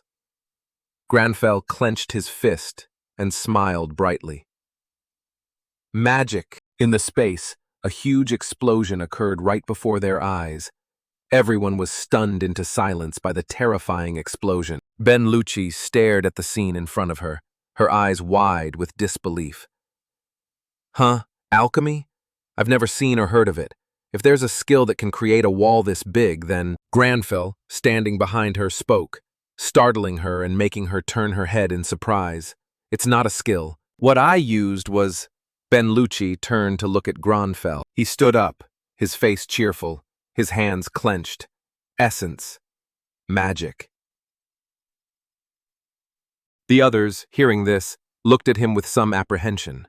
They began to whisper amongst themselves. Who is he, an alchemist? To summon such a large wall with alchemy means, isn't he an alchemist production worker? What's he doing here? Benlucci also wondered. What? Essence? Magic? He smiled, looking at his hand and thinking to himself, it allows me to change the shape of an object if I can interfere with its mana. It's actually more like alchemy than magic. Just then, the group of fighters noticed the stone wall in front of them shaking violently. Taemin frantically turned his head to observe the situation, his face etched with fear. Seeing the horde of zombies rushing towards them, he yelled, "On the flank! The enemy is coming from the flank!"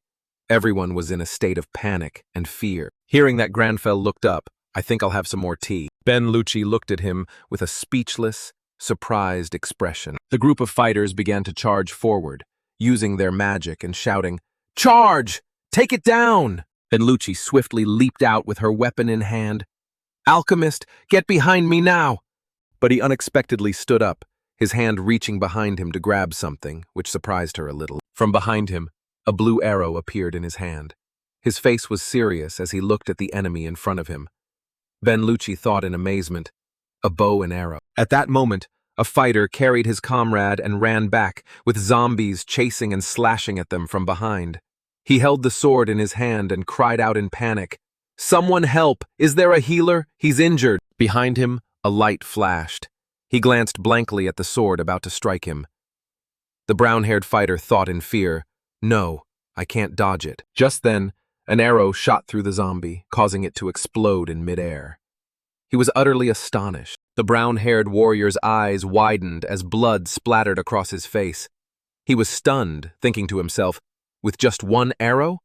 Does our guild have an archer this strong? On this side, Benlucci was also stunned, watching Granfell, who had just shot the arrow. She sighed and glanced over, thinking to herself, "Huh? He's an archer? Then what was that wall from before?" Suddenly, Benlucci saw him raise his bow again, wanting to shoot a fire arrow. The arrow quickly flew and embedded itself in the enemy. She gasped. Fire arrow. She was astonished, covered in sweat, and also Magic? Ben Lucci watched Granville continue to take out more arrows, wondering to herself, what kind of monster is this? A moment later, the group of fighters had successfully defeated the horde of zombies. Everyone was happily chatting with each other. One of Ben Lucci's subordinates spoke up. Guild leader, I've checked the perimeter, and there are no more enemies. Ben Lucci glanced around and wiped her mouth with her sleeve. All right. Good job. She watched him manipulating the system panel and cursed inwardly. This damn guy, he's so annoying.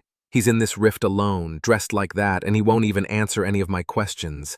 He doesn't even look tired. But in reality, Ben Lucci didn't know that he was just putting on an act. Ben Lucci felt uncomfortable, a little embarrassed, but she had to admit, if it weren't for him, they might all be dead. I wonder if he's a player, but I don't know any players like him. He's quite handsome, so maybe I should thank him.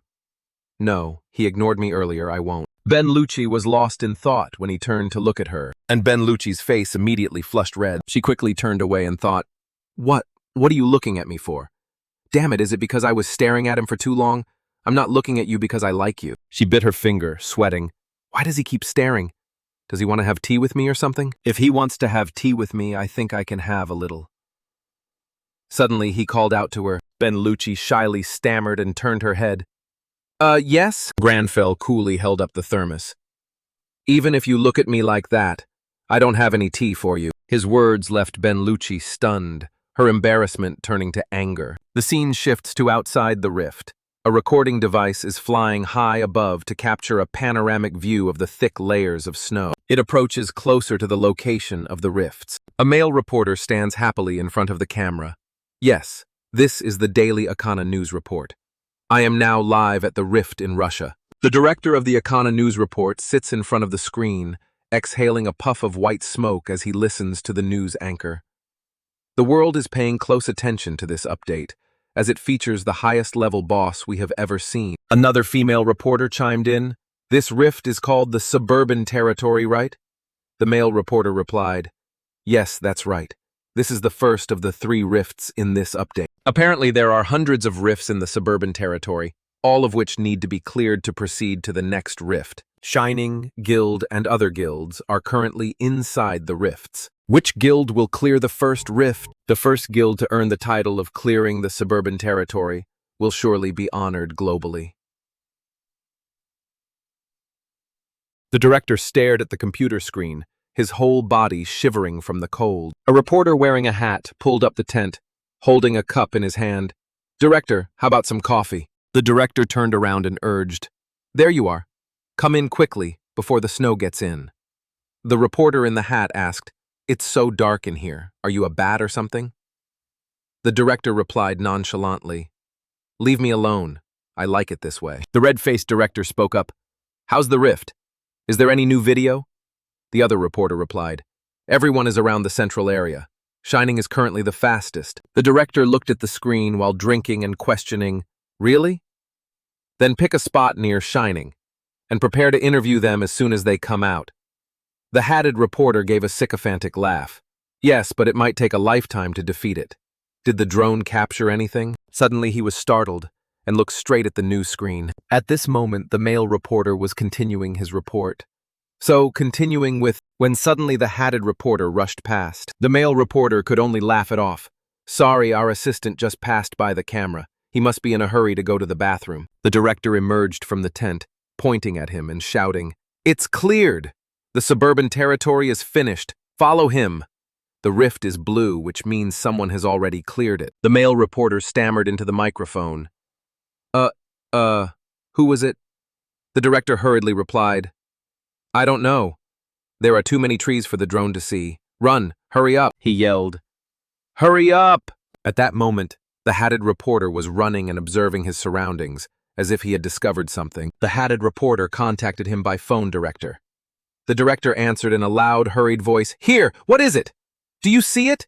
Do you see the rift through the camera? Which guild is it? Shining? The reporter in the hat hesitated for a moment. No, it's the Burkers. The director asked in disbelief. Huh? The Burker Guild, the 32nd ranked guild? The hatted reporter replied, "Yes, it's Burker. Leone is here, I've sent the video." The director confirmed, Burker. They cleared that place first? They went into the suburban territory, but Shining is still in the center. But why do they look so okay? The hatted reporter was surprised. Wait, that's a Korean person. The director was also surprised. Huh? Burker is a European guild. Why is there a Korean person here? At this moment, the rest of the reporters also ran over. Over here, the blue rift, the first one to clear it. The hatted reporter hurriedly reported over the phone. Wait, the other reporters are surrounding them. I'm going to interview them. Hello? The director could only manage to say, I don't know what's going on. At the blue rift, the hatted reporter spoke up. Excuse me, could we have an interview? You look Korean. What is your relationship with the Burker Guild? What happened inside the rift? You just came out of the cleared rift. Granfell cut him off coldly. Get lost. The hatted reporter was stunned. Sir? Granfell's aura was like a white tiger baring its fangs. He was curt. This is the limit of my patience. With that, Granfell walked away, leaving the shivering reporter to think, it's freezing.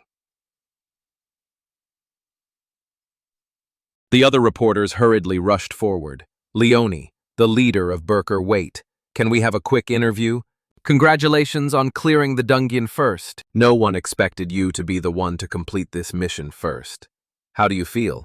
Is there any difference between this rift and the others?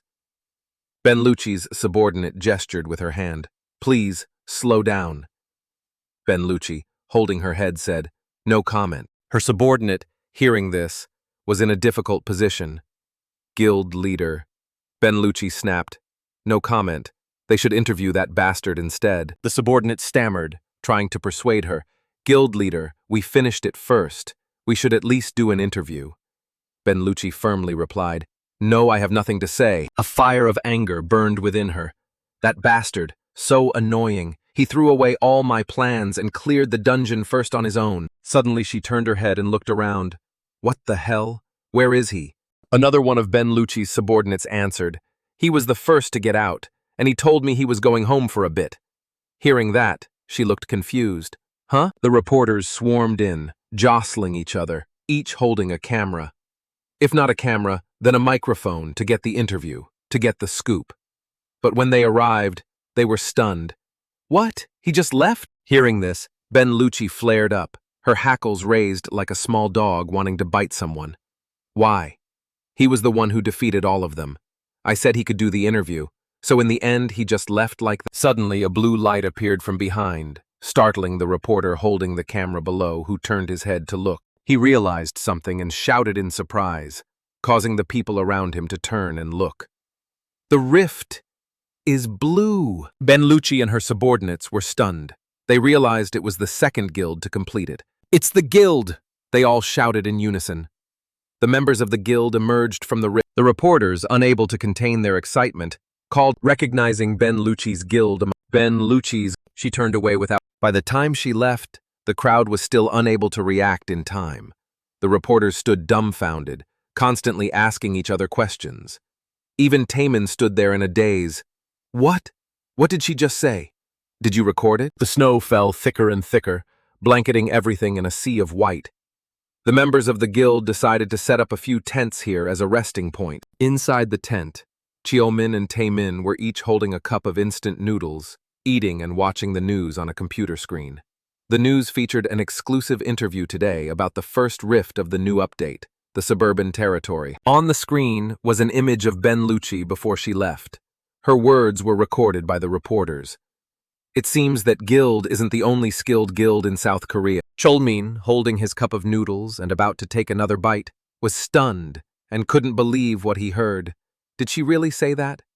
Taemin, on the other hand, was furious. Her words had completely provoked him. I told you so. She looked at me with disdain and said that. She conquered it first, and that's all she said for the interview. They only finished a little bit before us. He couldn't hear what Taemin was saying anymore. All that was in his mind now was what Benlucci had said earlier. The guild isn't the only good guild in Korea. The more he talked, the angrier he got. I was just starting to get an impression of Burker, and then she spews that nonsense. Is there any guild in Korea that can compare to the guild? Damn it. He couldn't swallow his noodles anymore. He immediately handed his half-eaten cup of noodles to the young man sitting across from him. The young man's eyes lit up with excitement. Really? Then I'll eat it. But the joy didn't last long. He immediately burst into tears. You already ate it all! Chil-min slowly opened his mouth and said, I think she meant that they encountered a Korean player in that rift. Hearing that, Taemin put on a gossipy expression. Huh? Who? Those guys from the Mythology Guild? Or that guy ranked 41st in the world? He immediately retorted, No, I don't think so. They're still in the rift now. Taemin, seeing this, was happy, but he immediately changed his attitude. He changed his mind faster than flipping a pancake. 1 second he was cheerful, the next he was furiously shouting, No, then who could it be? He pondered, feigning ignorance. I'm not sure anymore. A Korean who's even better than the guild. The only person I can think of. Although he had a vague idea of who it was, he didn't reveal it to Taemin. Meanwhile, at Granfell's apartment, in the bathroom, steam billowed endlessly. Granfell was enjoying the comfortable feeling. His body proportions were very good. Broad shoulders, a slim waist, and he had genuine 8-pack abs. Hoyol was showering and enjoying it. A warm bath is the best. This is the true meaning of life. Granfell, who was drying his hair, saw this and felt disgusted. How shameful. Hoyol felt very satisfied. After the shower, he felt as if he had been reborn. Now I'll go to sleep for a bit and... Ignoring Hoyol's rambling, Granfell suddenly stood still, lost in thought. I don't know what Granfell was thinking, but he was staring at the bed. Hoyol asked, What's wrong? It's not what I think it is it? Please say no. Just as Hoyol had feared, Granfell immediately took on the role of a capable mother. He put on an apron, a mask, and held a feather duster, ready for a cleaning campaign. I was only gone for a little while, and the house is so dusty. Seeing this, Hoyol could only scream in despair. Please rest, you psycho. Cups, bowls, and plates were cleaned spotless by Granfell. Not a speck of dust could be seen clinging to any corner. The fragrant steam of tea rose. Granfell was leisurely enjoying his tea after the cleaning campaign, while Hoyol was speechless with admiration. He even cooked a meal that was out of this world. Amazing. No longer paying attention to Granfell, Hoyol began to browse the system panel. Anyway, I don't feel sleepy anymore, he pondered. Is this all the loot? There's nothing really useful right now. And the level. 86. It seems I've gained 19 levels. Hoyol sat staring at the system panel. If he conquered the rift with the highest difficulty, there wouldn't just be this much. In return, it was too dangerous. His eyes suddenly sharpened. Magic consumes less mana than skills, and because of that, I can use more magic, and it's much better than the skills I have. Granfell saw this and said, But the mana recovery time is extremely slow. Hoyol opened his mouth faintly. Hoyol touched his chin, his expression uncertain. Well, that can't be helped. We don't have any accessories or items that can boost mana. And from the beginning, demon hunters have always been a class with very few benefits, with no skills related to mana recovery. If it weren't for that group of people, things would have been worse. He suddenly remembered Ben Lucci's group. He thought of her as a biting puppy, that aggressive girl. I should thank them if I knew who they were. Granfell suddenly said, It's because we're lacking. That one sentence jolted him awake. Hoyol suddenly broke out in a cold sweat, his eyes fixed on Granfell. Hoyol didn't know the meaning of humility. If someone underestimated him, he would find a way to prove himself. On the other hand, if someone overestimates him, he will meet their expectations and make it a reality. Why did I suddenly remember the characteristics I used to write about him? Granfell, neither fast nor slow, uttered a shocking sentence. The next rift will be the territory of the Count's family. He stood up directly, leaving Hoyol no time to stop him. We don't have time to relax. We can't just rely on magic. We need to do better in combat. And I've found a suitable trial for today. Hoyol was surprised to hear that. He pieced the events together and realized everything. That's right. The players who fought with us. And that short-haired girl with the pair of blades is the most noteworthy one. If I could copy that player's movements. His finger slowly glided over the system. But I don't know what you're doing. But stop. Hoyle, tense and sweating, looked at Granfell. Looking at the things the system panel presented, Granfell was serious, feeling it was quite good. The basics are the most important. But Hoyle wasn't like that. He was crying his eyes out, his expression showing no interest in this. On the contrary, he had a sense of unease. Granfell wouldn't let him off easy. He immediately put on an apron and gloves. Wash the dishes first. As soon as the dishes are done, we'll start training. Hoyle was petrified on the spot. Then when do I get to sleep? He had never felt that sleep was more precious than gold as he did at this moment. The full moon illuminated the entire sky. Although it was late, a few rooms in the apartment buildings were still lit. The street was extremely deserted. Besides him jogging, there was no one else in sight. He was wearing Bluetooth headphones and running tirelessly. This is the midnight radio station. Even though it's very late, we still have a lot of listeners. Even though he was sweating profusely, he kept on running. Hoyle, on the other hand, had only one wish at this moment: to sleep. "Please let me sleep," he cried out in despair. "How was everyone's day?" Before he could finish, another news report interrupted. "Breaking news!" Granfell stopped because of it. On the news ticker, the anchor was announcing, "Currently, 95% of the suburban territory has been conquered, and soon the Count's territory will be opened for raids." The two anchors were constantly discussing. According to the information we just received, the destruction progress of the Count's territory suddenly jumped to 60%, even though it hasn't been opened yet. At this rate, the Count's territory might collapse. Therefore, experts are expressing deep concern about this issue. A young man in a red hat, holding a phone, heard this news with a look of utter shock. The members of the guild also had a dazed expression. Taman, who was brushing his teeth, had to run out to get an update on the situation. He gritted his teeth in annoyance. "This is absurd. It's only been a day, and the destruction progress is already at 60%? How is that possible?" Kyo-min pushed up his glasses and uttered a terrifying sentence. The shorter the time limit to conquer, the stronger the monsters inside. Taman didn't expect this, but why so suddenly, so fast? Does that mean the monsters inside have gotten stronger? He didn't dare to confirm his own thoughts. "I'm not sure. I need to take another look." At the Akana Daily campsite, reporters rushed out, running around making phone calls despite the cold weather. The director of the Akana news report was so angry that he slammed the table. There must be a reason. The monsters can't just suddenly become stronger like that. The reporters, though scolded and scared, still retorted, "Even if you say that, how would we know? Even the top guild's analysts are at a loss." He suppressed his anger, softening his tone with the staff a little. "Somehow, we have to find the cause. This is no longer a matter of work or company. If the rift collapses, we're all finished." The more he thought about it, the more scared he became, not daring to think about the consequences if this became a reality. Once the monsters pour out of the rift, all the civilians and players in this area will die. Just the thought of those monsters swarming out and the civilians having nowhere to run sent a chill down his spine. Looking at the news constantly popping up on his phone, Granfell was silent, his hand clenched into a fist. Is this unprecedented? It's no wonder no one knows the reason, because this is information that can only be found in Asan. Thinking of that demonic place, his expression gradually changed. "We have to hurry. Vampires are creatures that can share their power through their blood. Count Ascura has shared his power with the monsters inside the suburban territory, and when they die, that power naturally returns to its original owner." Hoyle furrowed his brow in thought. The Count must have distributed his power to the monsters inside the Count's territory. Granfell, who was opening the door, had the same thought.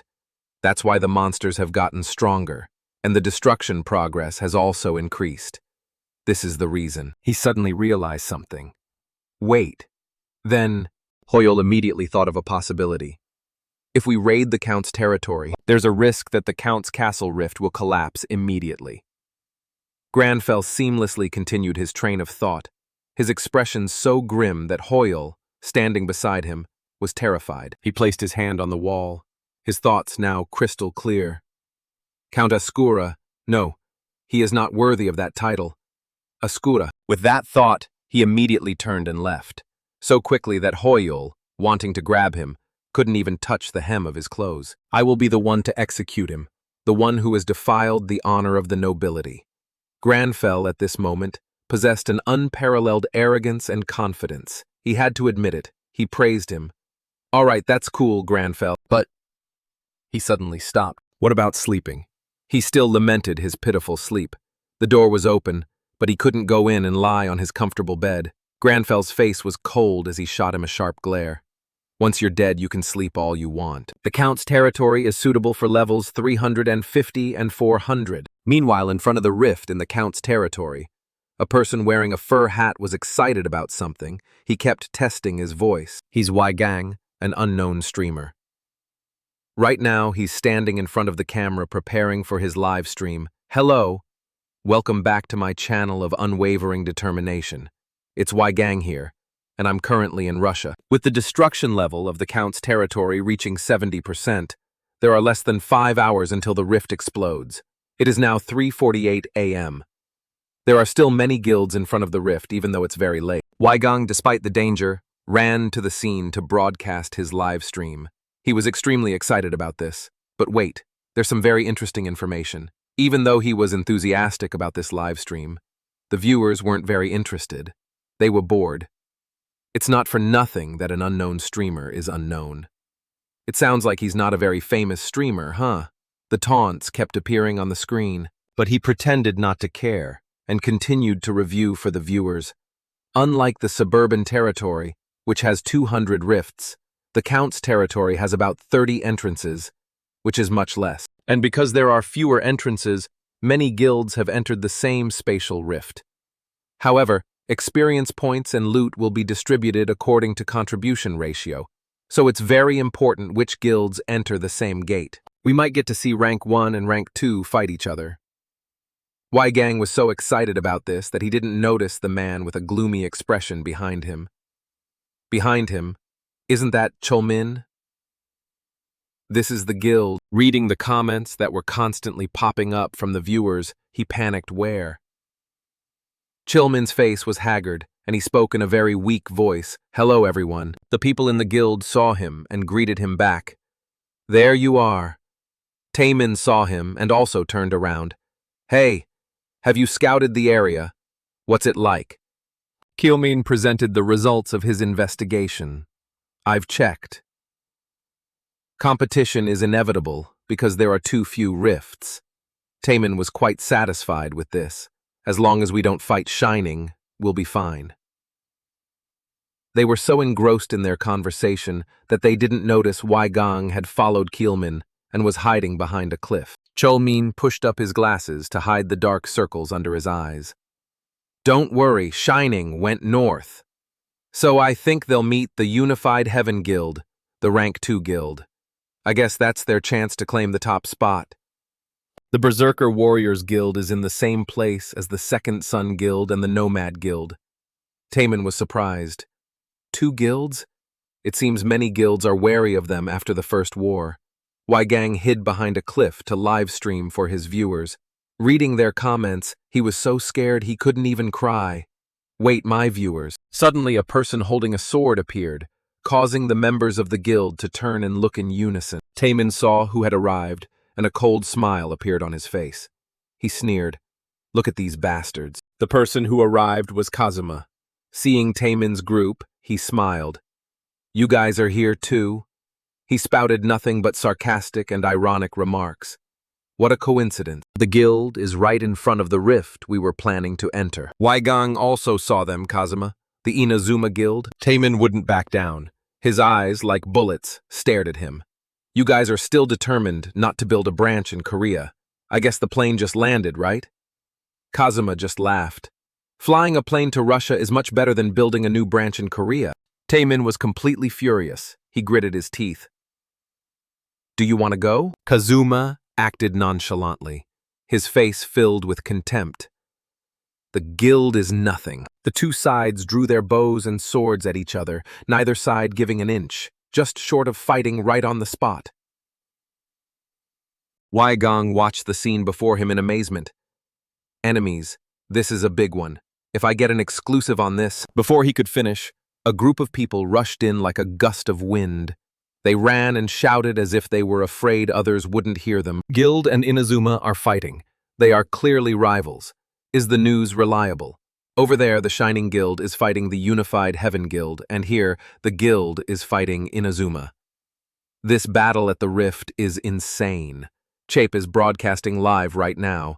Their faces are flushed from running and the cold, but that didn't affect the excitement welling up inside them. Please say something!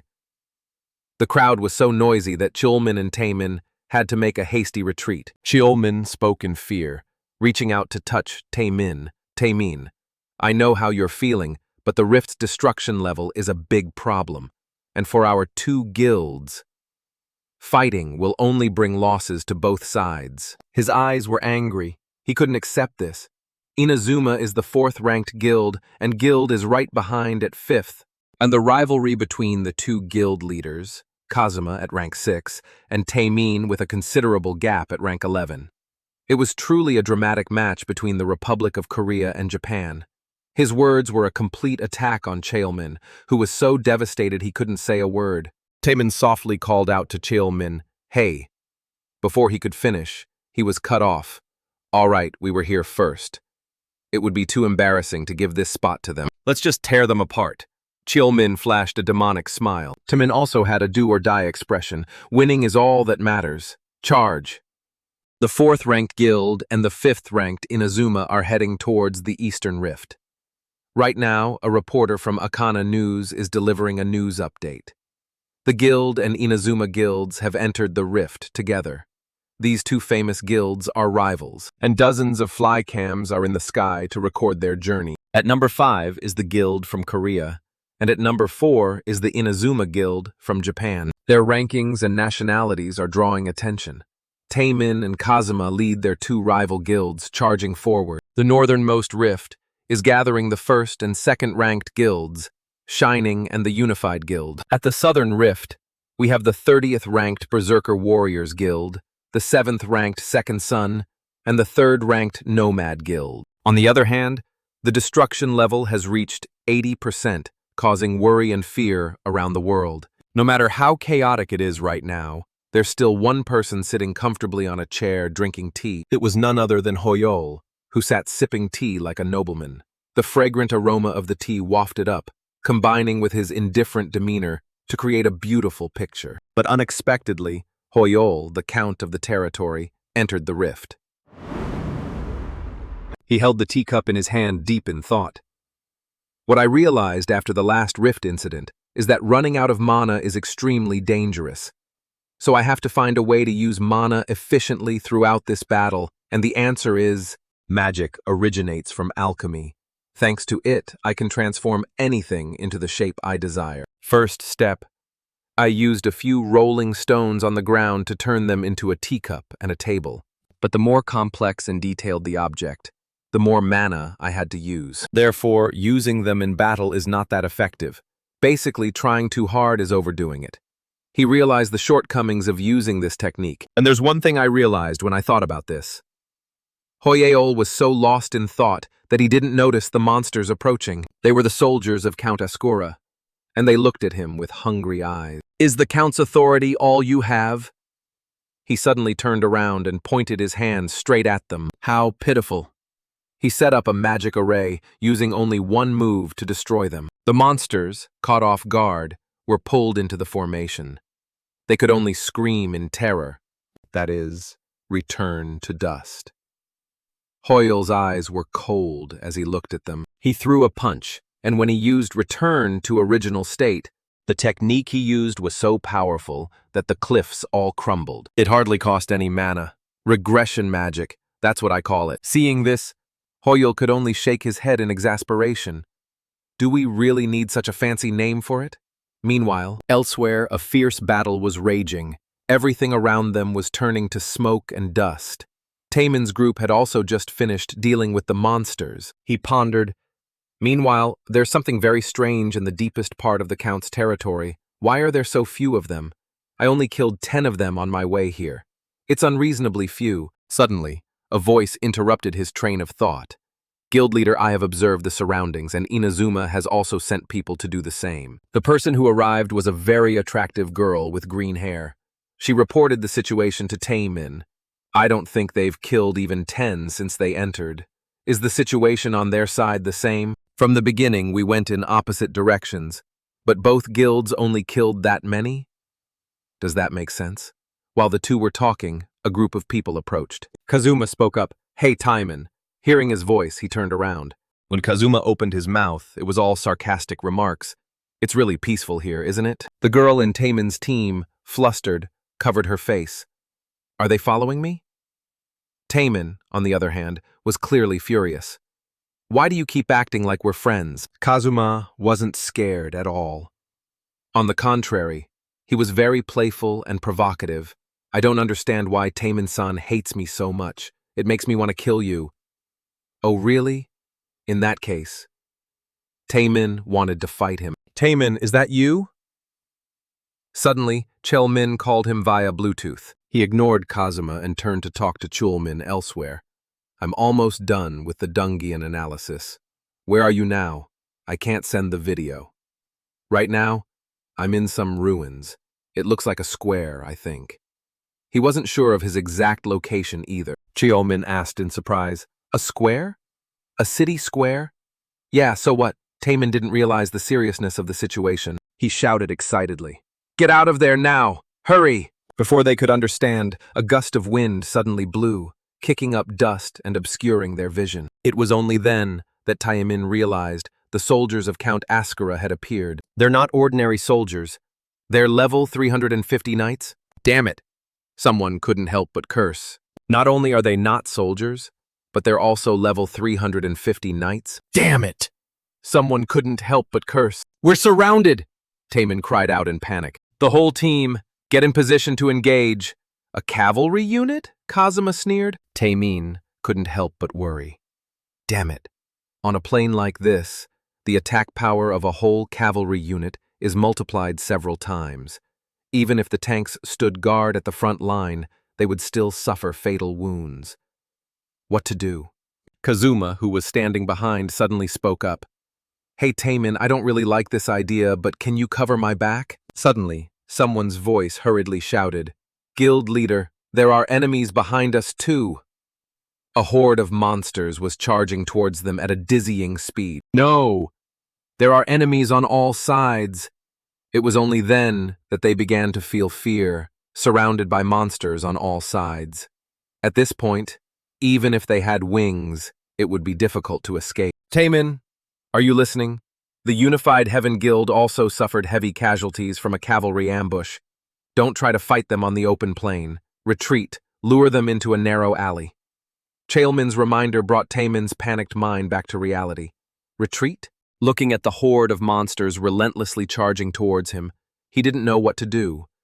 Where to? Suddenly, a magic formation appeared out of nowhere, destroying everything around where Taemin was standing. Taemin and Kazuma's group were stunned. This one move instantly killed the monsters. It was only then that they regained their composure. He couldn't help but curse. What the hell was that? A stone wall? No, it's a pillar. They stared in amazement at the scene before them, while the monsters could only let out pitiful cries. Taemin couldn't describe his feelings at that moment. Who would have thought? A figure appeared behind them, causing them all to turn their heads to look. Chulmin, sitting in his room, saw the person appear on his computer screen. He was astonished. That person must be... But it's impossible. But Taemin's group didn't know the identity of the person who had arrived. He didn't introduce himself to them, but stood there coldly and arrogantly. Someone recognized him, Hoyol. It was only then that he glanced at them. And at this moment, yes, hello everyone. This is Weigang TV. Weigang was still continuing his streaming journey. He sat on the edge of a rock and apologized to his viewers. I was a little late because I had to use the restroom.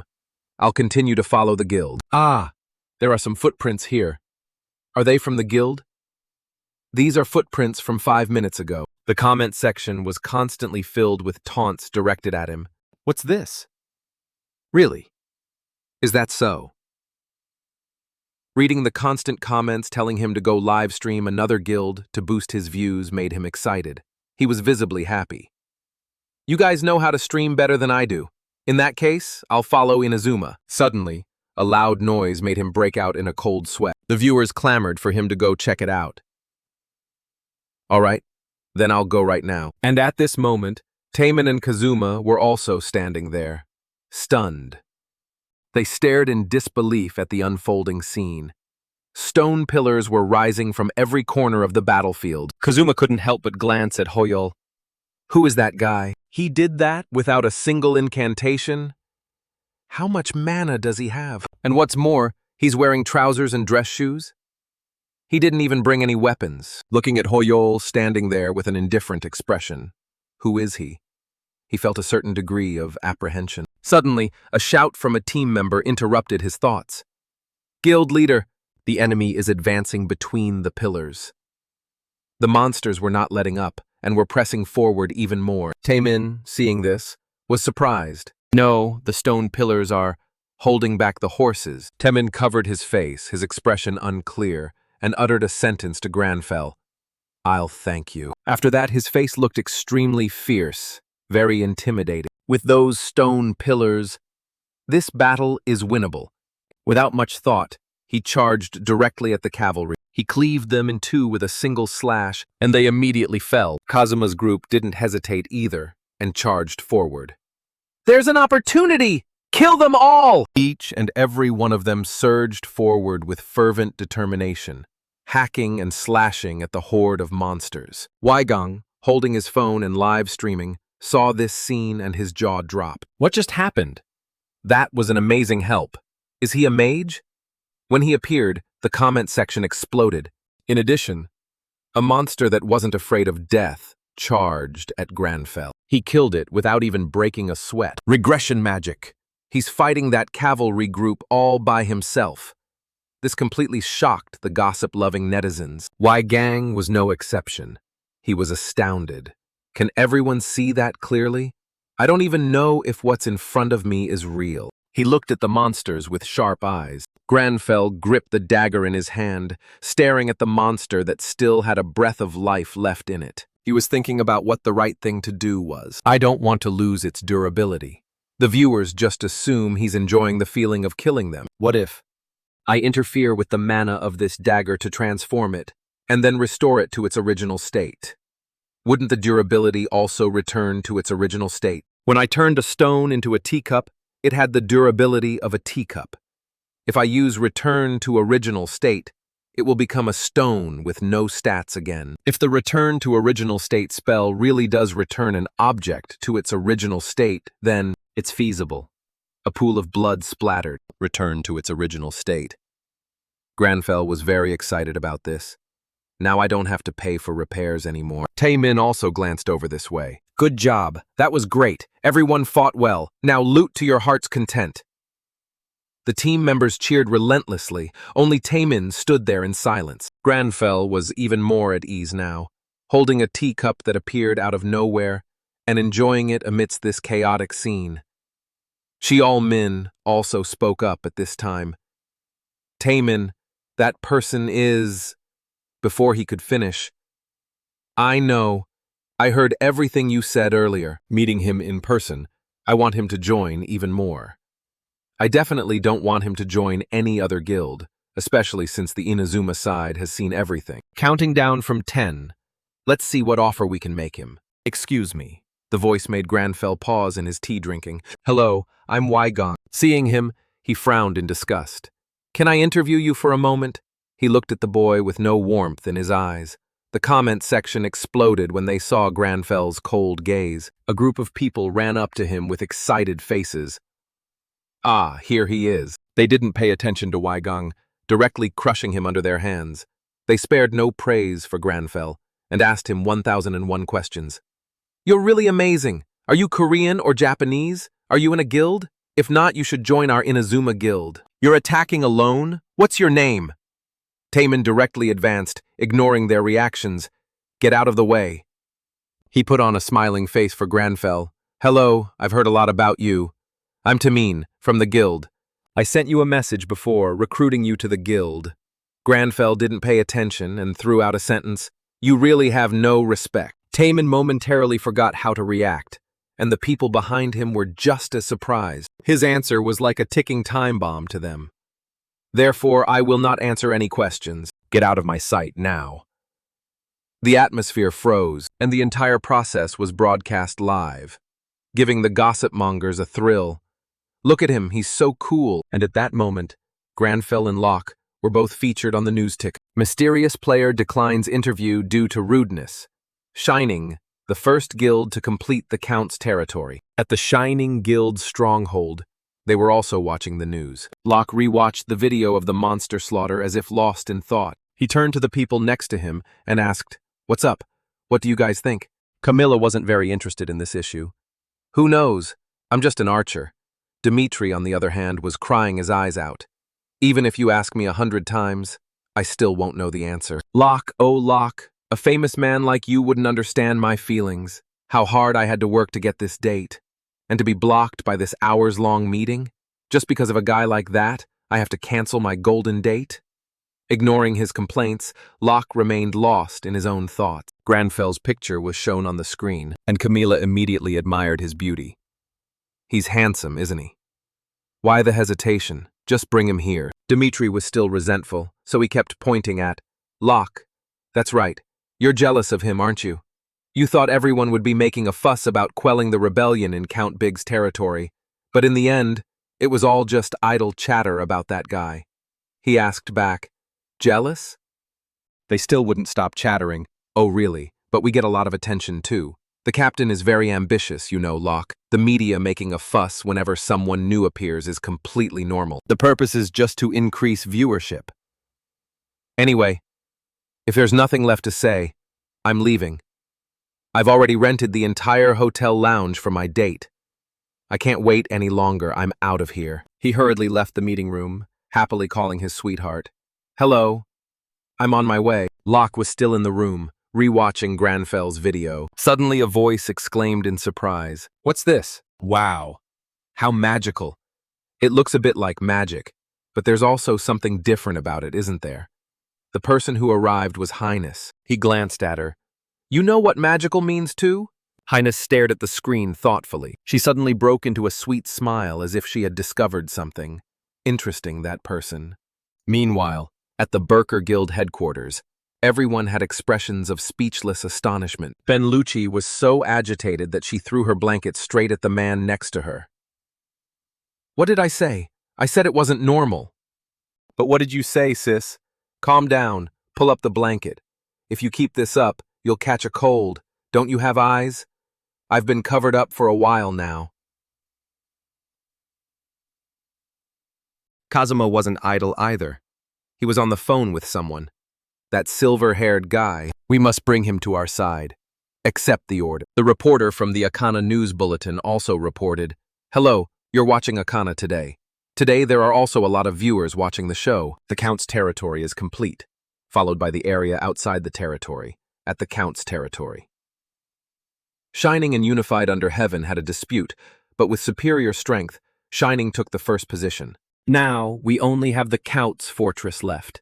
The current destruction progress is at 72%, and players from all over the world are flocking here. The rift is in danger, so the situation here is extremely tense. If the fortress rift collapses, we can say goodbye to Russia. Good luck, everyone. Granfell was also holding his triscope to watch the news ticker. The reporter's voice kept droning on, continuing with today's player information. At this moment, his picture was also shown. Look, he's not carrying a weapon, just a jacket and a suit. He really isn't wearing any equipment or accessories. Perhaps he has mana-using equipment, but we don't know, which is why he looks so strange on camera. Or maybe the reason he's not wearing any equipment is because clearing the rift was so effortless that his strength is just too overwhelming. Hoyle shyly thought of the real reason. "I just don't have anything to wear." The reporters continued to comment enthusiastically. "He defeated the enemy with just a snap of his fingers. Is that even possible? We'll ask an expert, Dr. Nambong." The image on the screen now carried his voice. The situation was already dire before he arrived. Everyone knew the problem came from the enemy's mobility, so he changed the terrain. His quick decision saved the guild and Inazuma. But only Hoyol knew the truth. That was all I could do at the time, and then he just stood and watched. He was too kind to the guild and Inazuma, as if to say, "Now it's your time to shine." How can someone be so confident? He's amazing. Hearing that, Hoyle was disgusted. I ran out of mana. That's what happened. Well, at least they didn't call me an idiot. Anyway, the loot. A rare item. The first one after becoming a player. A cursed item, also known as a demon's item. Once the curse is broken, a random effect will be released. In short, this is a luck-based item. It's an item that most players would throw away. Compared to breaking the curse, it's much more beneficial to find another item. But there is a more effective way to use cursed items. It's to use the exorcism ritual, one of the two privileged skills of a demon hunter, using this item as a sacrifice. The effect of the exorcism ritual is to attack demons without harming the body. But when using a sacrificial object, I can invite a demon to possess my mind. It's like the abnormal effect of demon possession, isn't it? Although there's a risk that the demon will control me, if I can fight it in my mind, I'll have a great advantage. Suddenly, Taemin called Hoyol. Hoyol was surprised by the unexpected call. Why is he calling me? He imagined countless possibilities upon receiving this call. Could it be? How dare you insult the guild's leader like that? I'll sue you! Granfell picked up the phone. His hand holding the phone was sweating profusely with anxiety. No, if I answer the phone now, Granfell will say something stupid. I need to hurry. I'll just text back politely, ask him not to sue, politely. Cheolmin and Taemin were completely flabbergasted and fell backwards, staring at the message Hoyol sent them, stunned. What's the problem? A lawsuit for sure? Just like last time, huh? Like déjà vu. They could only sigh deeply. Well, the rift isn't finished yet, Taemin thought. He just wants to apologize for being rude earlier and compensate him. He was completely speechless when he saw the news ticker replaying his conversation with Hoyol. The voices of the crowd kept ringing out, "How rude. It's like a fish market. Look at his eyes, he must be furious." But in reality, Granfell's sharp eyes were mainly due to exhaustion from running out of mana. Taemin looked at the message on his phone. Well, we can't say or do anything if he doesn't answer the phone. The matter of Count Ascura. How is the destruction process? 83%? Yes, I think we can take a 10-minute break before we go. Just as he finished speaking, a terrifying noise erupted. Taemin frantically turned around. What was that? An earthquake? Kjolmin was stunned by the announcement. Breaking news. The Count's castle suddenly collapsed. The rift's destruction rate is around 80%. But unexpectedly, Russia is rapidly evacuating its population. Emergency situation. The Count's castle has collapsed and appeared in Russia. There are about 200 civilians in the surrounding area. The US and Europe are urging Russia to close its borders. The players are... Taemin's group was suddenly terrified by the sight before them. It was the Count's castle. Suddenly someone appeared behind them. It was none other than Granfell. He wasn't very surprised. So it collapsed. The crowd was stunned to see him appear. That person is... Isn't that the person from TV? Is he going there? Alone? He's crazy. But Granfell was now standing tall before the Count's castle. His eyes filled with hatred. Damn stone statue. He entered the Count's castle. Granfell stood proudly. Facing him was a statue of a demon with sharp teeth, holding a large sword. A notification appeared. Entered the Count's stronghold. Looking up at the statue in front of him, he had a look of disdain. This statue is truly hideous. It was deserted around him. Behind the statue was a large gate. Granfell said loudly, "A place like this is called a stronghold? But for those damn vampires to be able to live in a place like this is already a luxury." As he spoke, Granfell's expression was one of disgust. Hoyle also appeared at this moment. That's because the Claudie mansion is 10 times bigger than this place, though it's not really my house. Suddenly, a red light flashed in the statue's eyes. This made Granfell and Hoyol a little nervous. Did it hear me? The statue suddenly jumped down from its stone pedestal, its eyes filled with killing intent, as it advanced towards Granfell. The injured soldiers behind were panicked by this scene. What's going on? The statue is moving. What? That giant thing looks like it's at least over 10 meters tall. Doesn't that mean that guy is in danger? We should help him. In front of them, the demon statue was swinging its giant sword, aiming straight for Granfell. His face remained expressionless, despite the voices behind him constantly echoing. Or should we just abandon our belongings and run for our lives? He saw the giant sword of the demon statue slicing through the air towards him. Granfell's face was cold as he raised his hand and flicked it lightly. The limbs of the demon in front of him were severed, turning into chunks of earth and stone that fell to the ground. 3 members of the Shining Guild were drawn by the loud noise. Camilla spoke first. What was that noise just now? Dmitri immediately replied. It came from the direction of the castle. Camilla crossed her arms. It sounds similar to the noise in the video we watched. Before she could finish, Jessie had already moved forward, much to the surprise of the others. Magical patterns began to appear under her feet. The people around her, seeing this, repeatedly tried to stop her. Jessie, where are you going? We're about to enter. Don't act on your own like that. Jessie's small figure stepped on the magic runes and rushed forward. On this side, the soldier was also standing there, dumbfounded. He just defeated that monster in one blow? In front of them, the demon statue's body was severed, its stone and earth fragments scattered on the ground. Hoyol, from behind, was a little smug. It's just a slightly bigger rock. I've had a lot of experience breaking rocks before, so this size isn't too difficult. In front, Granfell was adjusting his tie with one hand. Truly a monument to pathetic quality, from the structure and materials to the work itself. They put a piece of trash in this garden as if it's something to be proud of, something to show off. Hearing these words, Hoyol exclaimed, "That's harsh."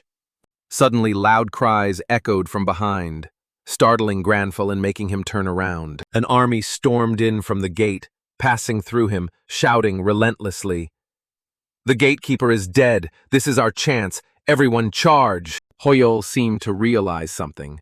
The gatekeeper's death was like a signal that spurred everyone into action. Suddenly, a notification appeared that caught Granfell's attention. On the screen, it displayed, "The quest has just been updated. Quest, begin the counterattack." Granfell wondered, a new quest?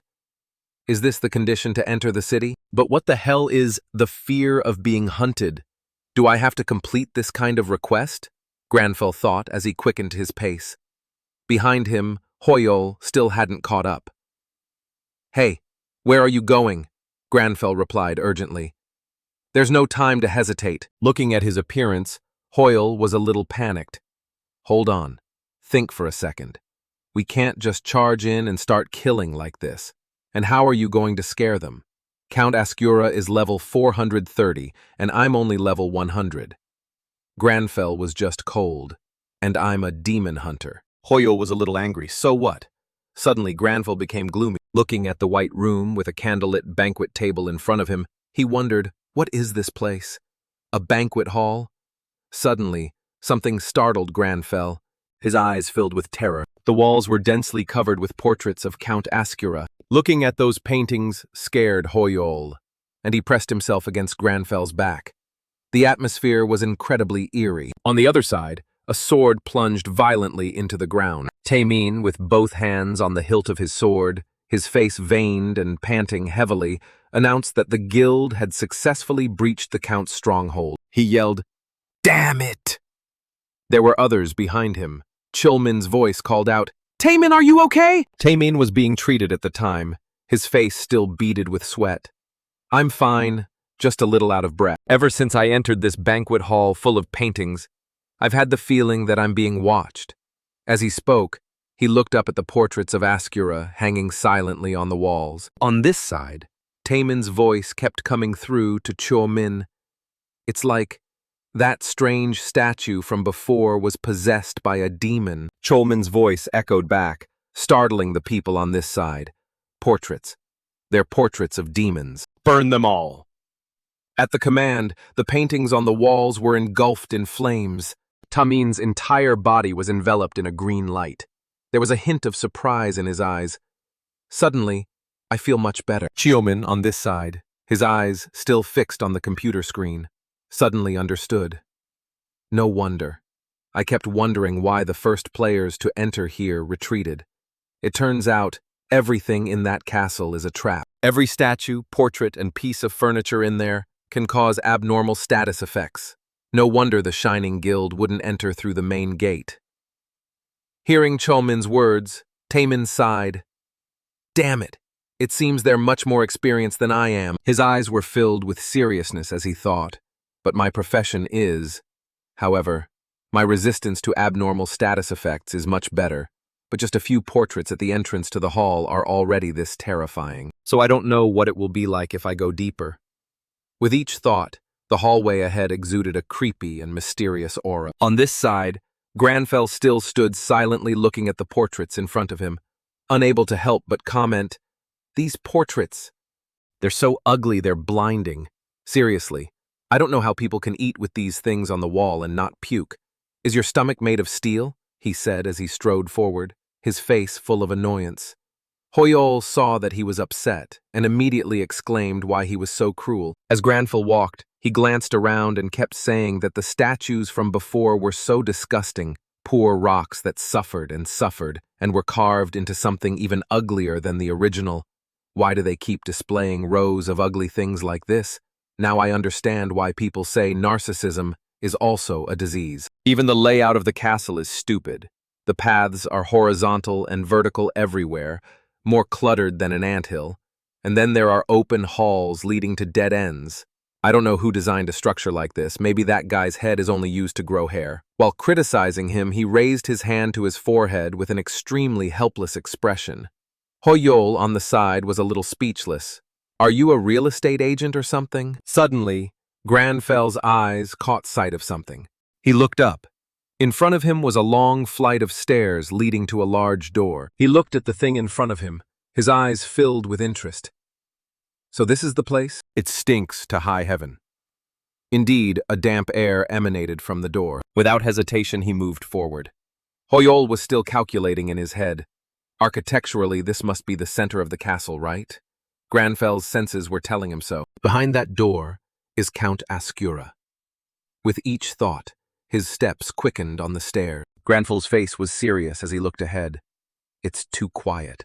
Maybe the other players haven't reached here yet. Suddenly, Jessie appeared out of nowhere, hanging upside down in front of him.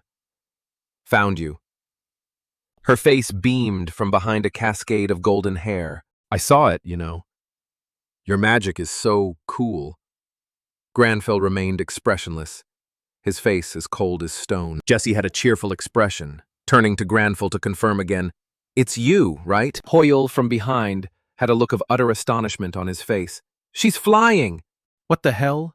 I struggled so hard to accumulate mana, and her mana is as abundant as water. Jessie was now close to him, her hands clenched into fists. With a very expectant expression, she said, I'm so curious. I can't wait any longer. What is that skill? I've watched that video a dozen times, but I still can't figure it out. I know all kinds of magic. Can we chat a bit about your cool magic? Granfell remained silent, not a single word in response. He looked straight ahead, his eyes fixed on Jessie in front of him. A bewildered expression appeared on her face. Granfell placed his hand on Jessie's shoulder. He used his strength to bring her, who was hovering in the air, down. Watch your tone. When you want something from someone, the least you can do is show some respect. Have you heard me? As he spoke, his eyes were extremely stern. Jessie was stunned by this display, her green eyes unmoving. Suddenly, a fearful expression flickered across her face. Granfell also immediately sensed the dangerous aura approaching from behind, a hint of surprise in his eyes. The door at the end of the stairs was now wide open. A red light emanated from it, reflecting a tall figure. With it came a dangerous aura. A notification popped up, activating natural enemy skill. Granfell's cold eyes also looked forward at the same time. Count Ascura appeared from behind, with neatly combed silver hair and blood-red eyes. His mouth, with its sharp teeth, kept exclaiming, Oh, I was wondering who dared to disturb my sleep. So it was 2 humans? How foolish, you inferior humans. As he spoke, a powerful killing intent emanated from his entire body. Seeing this scene, Jessie began to panic. That's Count Ascura. His presence is so overwhelming. You with the super cool magic. Are you okay? Granfell, on the one hand, was deep in thought. A count? How ridiculous, Ascura. Hearing these words, he was a little surprised. Granfell pulled out a necklace with a blood-filled pendant, and facing Ascura, he said loudly, his eyes filled with determination, "You are nothing but a vile and lowly vampire." At the same time, a notification appeared on the system panel. The blood-cursed necklace has been chosen as a sacrifice. He held the necklace tightly in his hand, and facing Ascura's figure, he declared, "I will teach you a lesson for daring to impersonate the noble bloodline," he said, his eyes filled with killing intent. The system panel kept flashing, activating the exorcism ritual skill. Mission: begin the counterattack. Progress: vampire hunt. In front, Granfell was still holding the necklace up tightly. Hoyle, behind him, was a little panicked. "That's right. The exorcism ritual requires a sacrifice. I can do this to bring Ascura into my subconscious to fight." So that's what he meant by that, huh? The previous image came to mind, and Hoyle, following behind, was extremely curious. "How can you make it feel fear?" Granfell calmly replied. "I am a demon hunter." However, facing Ascura, he still had some doubts. "But, will this be okay?" "Even so, Count Ascura is level 430. If things go wrong, I might get possessed." On the other side, Ascura laughed mockingly. "Possessed?" On the other side, Ascura sneered, "What's with that filthy necklace? What a pitiful human." With his words, a wave of killing intent shot towards Granfell, leaving him no time to react. Ascura extended his sharp-clawed hands, his eyes flashing red, showing great pleasure. "I like that arrogance of yours. However, you are still nothing more than a lowly insect." Watching the overwhelming power rush forward, Jessie held her hat with one hand. Oh no, Count Ascura is absorbing power from his subordinates.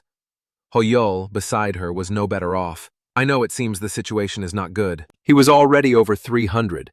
But now if he reabsorbs the power he distributed to his subordinates, the gap will be even greater. Suddenly, faint rays of light emanated from the blood pendant. The expression on Ascura's face turned to astonishment. His eyes widened, the earlier amusement gone. In the blink of an eye, he was in a vast space, no longer his palace. On the cliff behind him, Granfell was silently observing. In his hand was still the necklace, his gaze directed downwards. Ascura unconsciously asked, "Where is this place? Where is this place?" Sensing someone behind him, he whipped around, a wicked smile on his lips. Looking at the figure on the cliff, Ascura's hand began to gather power. "This trick is quite unique, you lowly mortal. However, I can simply destroy this foolish trick, if I destroy you along with it." As he spoke, he looked up at the sky, his eyes blazing red, and magical runes appeared accordingly. Sparks rained down from the sky, creating massive explosions. Looking at the scene of smoke and fire before him, Ascura pondered. Looking at the ground covered in heat, constantly emitting smoke, he felt a little smug. "I was rather expecting you to provide some entertainment for me, but your body has already turned to dust. I always knew you were just a lowly being." Before he could finish, a smile appeared on Granfell's face.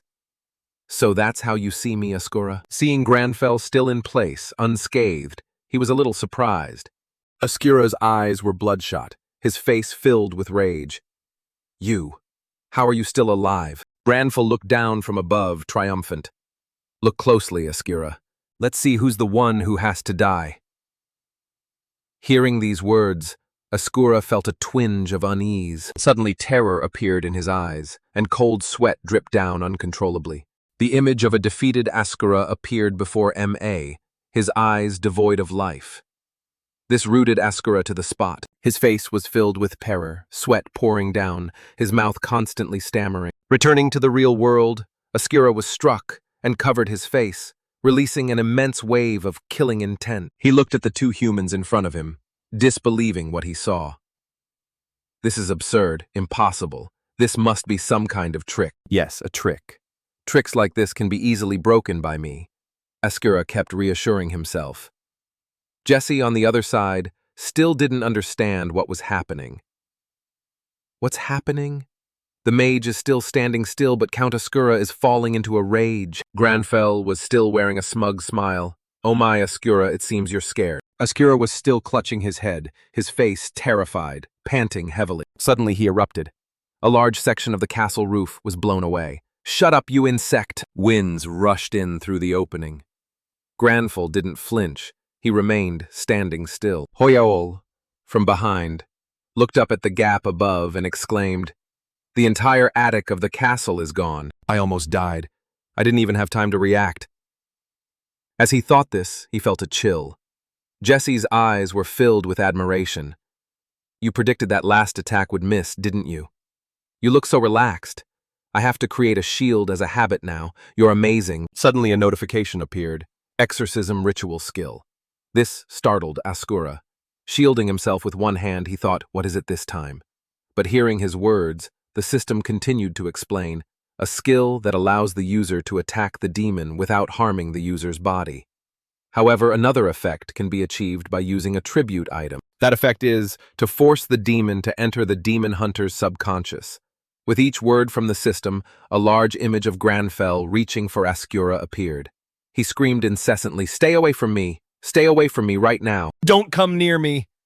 With each of Ascura's cries, a swarm of bats burst from his body. The notification panel was still displaying new information. Whoever has the upper hand in this situation depends on their mental strength, but there's no way a demon hunter would be affected by something from demons. Granfell had crossed his arms. Behind him, Hoyol was wide-eyed in amazement. I didn't think it would be this effective. Beside them, Jesse was scared stiff. What an unbelievable sight. What did you do to him? She turned to Granfell, her tone a little timid. Looking at Ascura, she continued, "He's screaming by himself in the air, and he's trying to attack empty points." Ascura was relentlessly struggling in the air. His eyes had lost all reason, his mouth endlessly screaming, "Absurd! This can't be real! How? How can a lowly mortal defeat a count like me?" A notification appeared. Count Ascura has been inflicted with the fear effect. Below, Ascura was being gripped by a giant hand. His face was utterly panicked. A thought suddenly occurred to him. It seems the fear effect has an additional effect on the demon horde. A smile appeared on Granfell's face as he looked at the screen. Quest complete. In front of him, a dagger hovered in the air. He approached it, grabbed it, and aimed it at Ascura, who was lying on the ground. Let's get this over with. Beside him, Jesse kept wondering, right? It's fear, right? You did that to him? How? Is that a new magic? If it's a new spell, can you teach me? Of course, I'll pay you properly. Amidst her chatter, Granfell raised the dagger in his hand, his expression cold, a stab downwards without a hint of hesitation. Suddenly, the expression on his face turned a little goofy. Looking at the bloody dagger in his hand, Ascura behind him was still clutching his head and trembling. The health bar had only decreased by a little. Granfell was a little surprised. It didn't do any damage. Thinking this, he turned to Jesse beside him. Take care of him. A sentence that startled her. Huh? Take care of him? But you've already done almost everything. You want me to... Her face was a constant stream of confused expressions. She once again floated in the air. But you can do it yourself, so why? Hearing this, Granfell's eyes averted slightly, looking elsewhere. Hoyol scratched his head. I'd love to, but my level is too low, so I can't. Since you can attack this Dungian, you must be very strong. So figure it out yourself. Damn it, just kill him quickly. And then, as if suddenly understanding something, Jessie covered her mouth with her hand. Ah, sorry. I was the one who asked you to teach me, wasn't I? As she spoke, she swung the staff in her hand, and magical lines appeared from it. While doing so, Jessie kept talking. You mean if I kill him and become stronger, I can learn that spell myself, right? On this side, Hoyol unconsciously looked up at the sky, which was, following Jessie's attack, a bolt of purple lightning struck Ascura on the ground. The attack was so powerful that the shockwave it created sent a gust of wind that made Granfell's hair fly. Hoyol was so scared his face turned pale. What the hell was that? The screen began to display information. Count Ascura has been defeated. Calculating contribution level. Thanks to your high contribution points, rewards will be automatically distributed. You have leveled up. You have leveled up. You have leveled up. Ascura was now just a pile of smoldering ashes on the ground. Granfell remained calm, his arms crossed. Hoyle beside him was stunned into a daze, even if he was weakened. She could still kill Count Ascura, a level 430 being in a single blow. "Is this the power of a top-ranked player?" he exclaimed in admiration. Jessie on this side had an eager expression, reaching her hand towards the pile of ash on the ground. What could this be? Why is it still smoking? Her finger touched a bit of the ash, and she brought it up to her eye to observe. Suddenly, Jessie opened her mouth wide, intending to taste the finger. Hoyle, stunned, wanted to stop her. Is she crazy or something? Why is she suddenly eating that?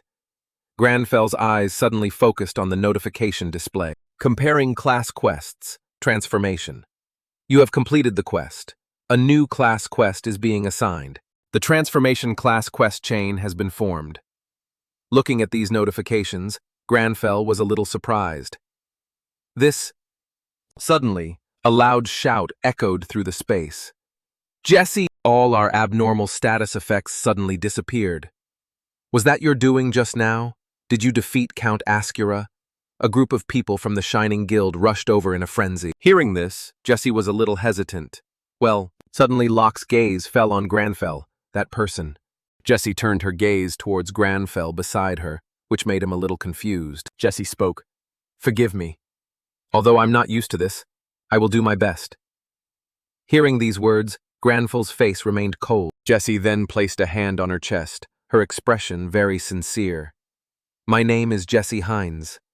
If it's not too presumptuous, may I ask for your name?" This scene left the entire Shining group below dumbfounded. Jessie now stood facing Granfell, her face upturned in anticipation. Granfell remained silent. In the silent space, thoughts raced through his mind.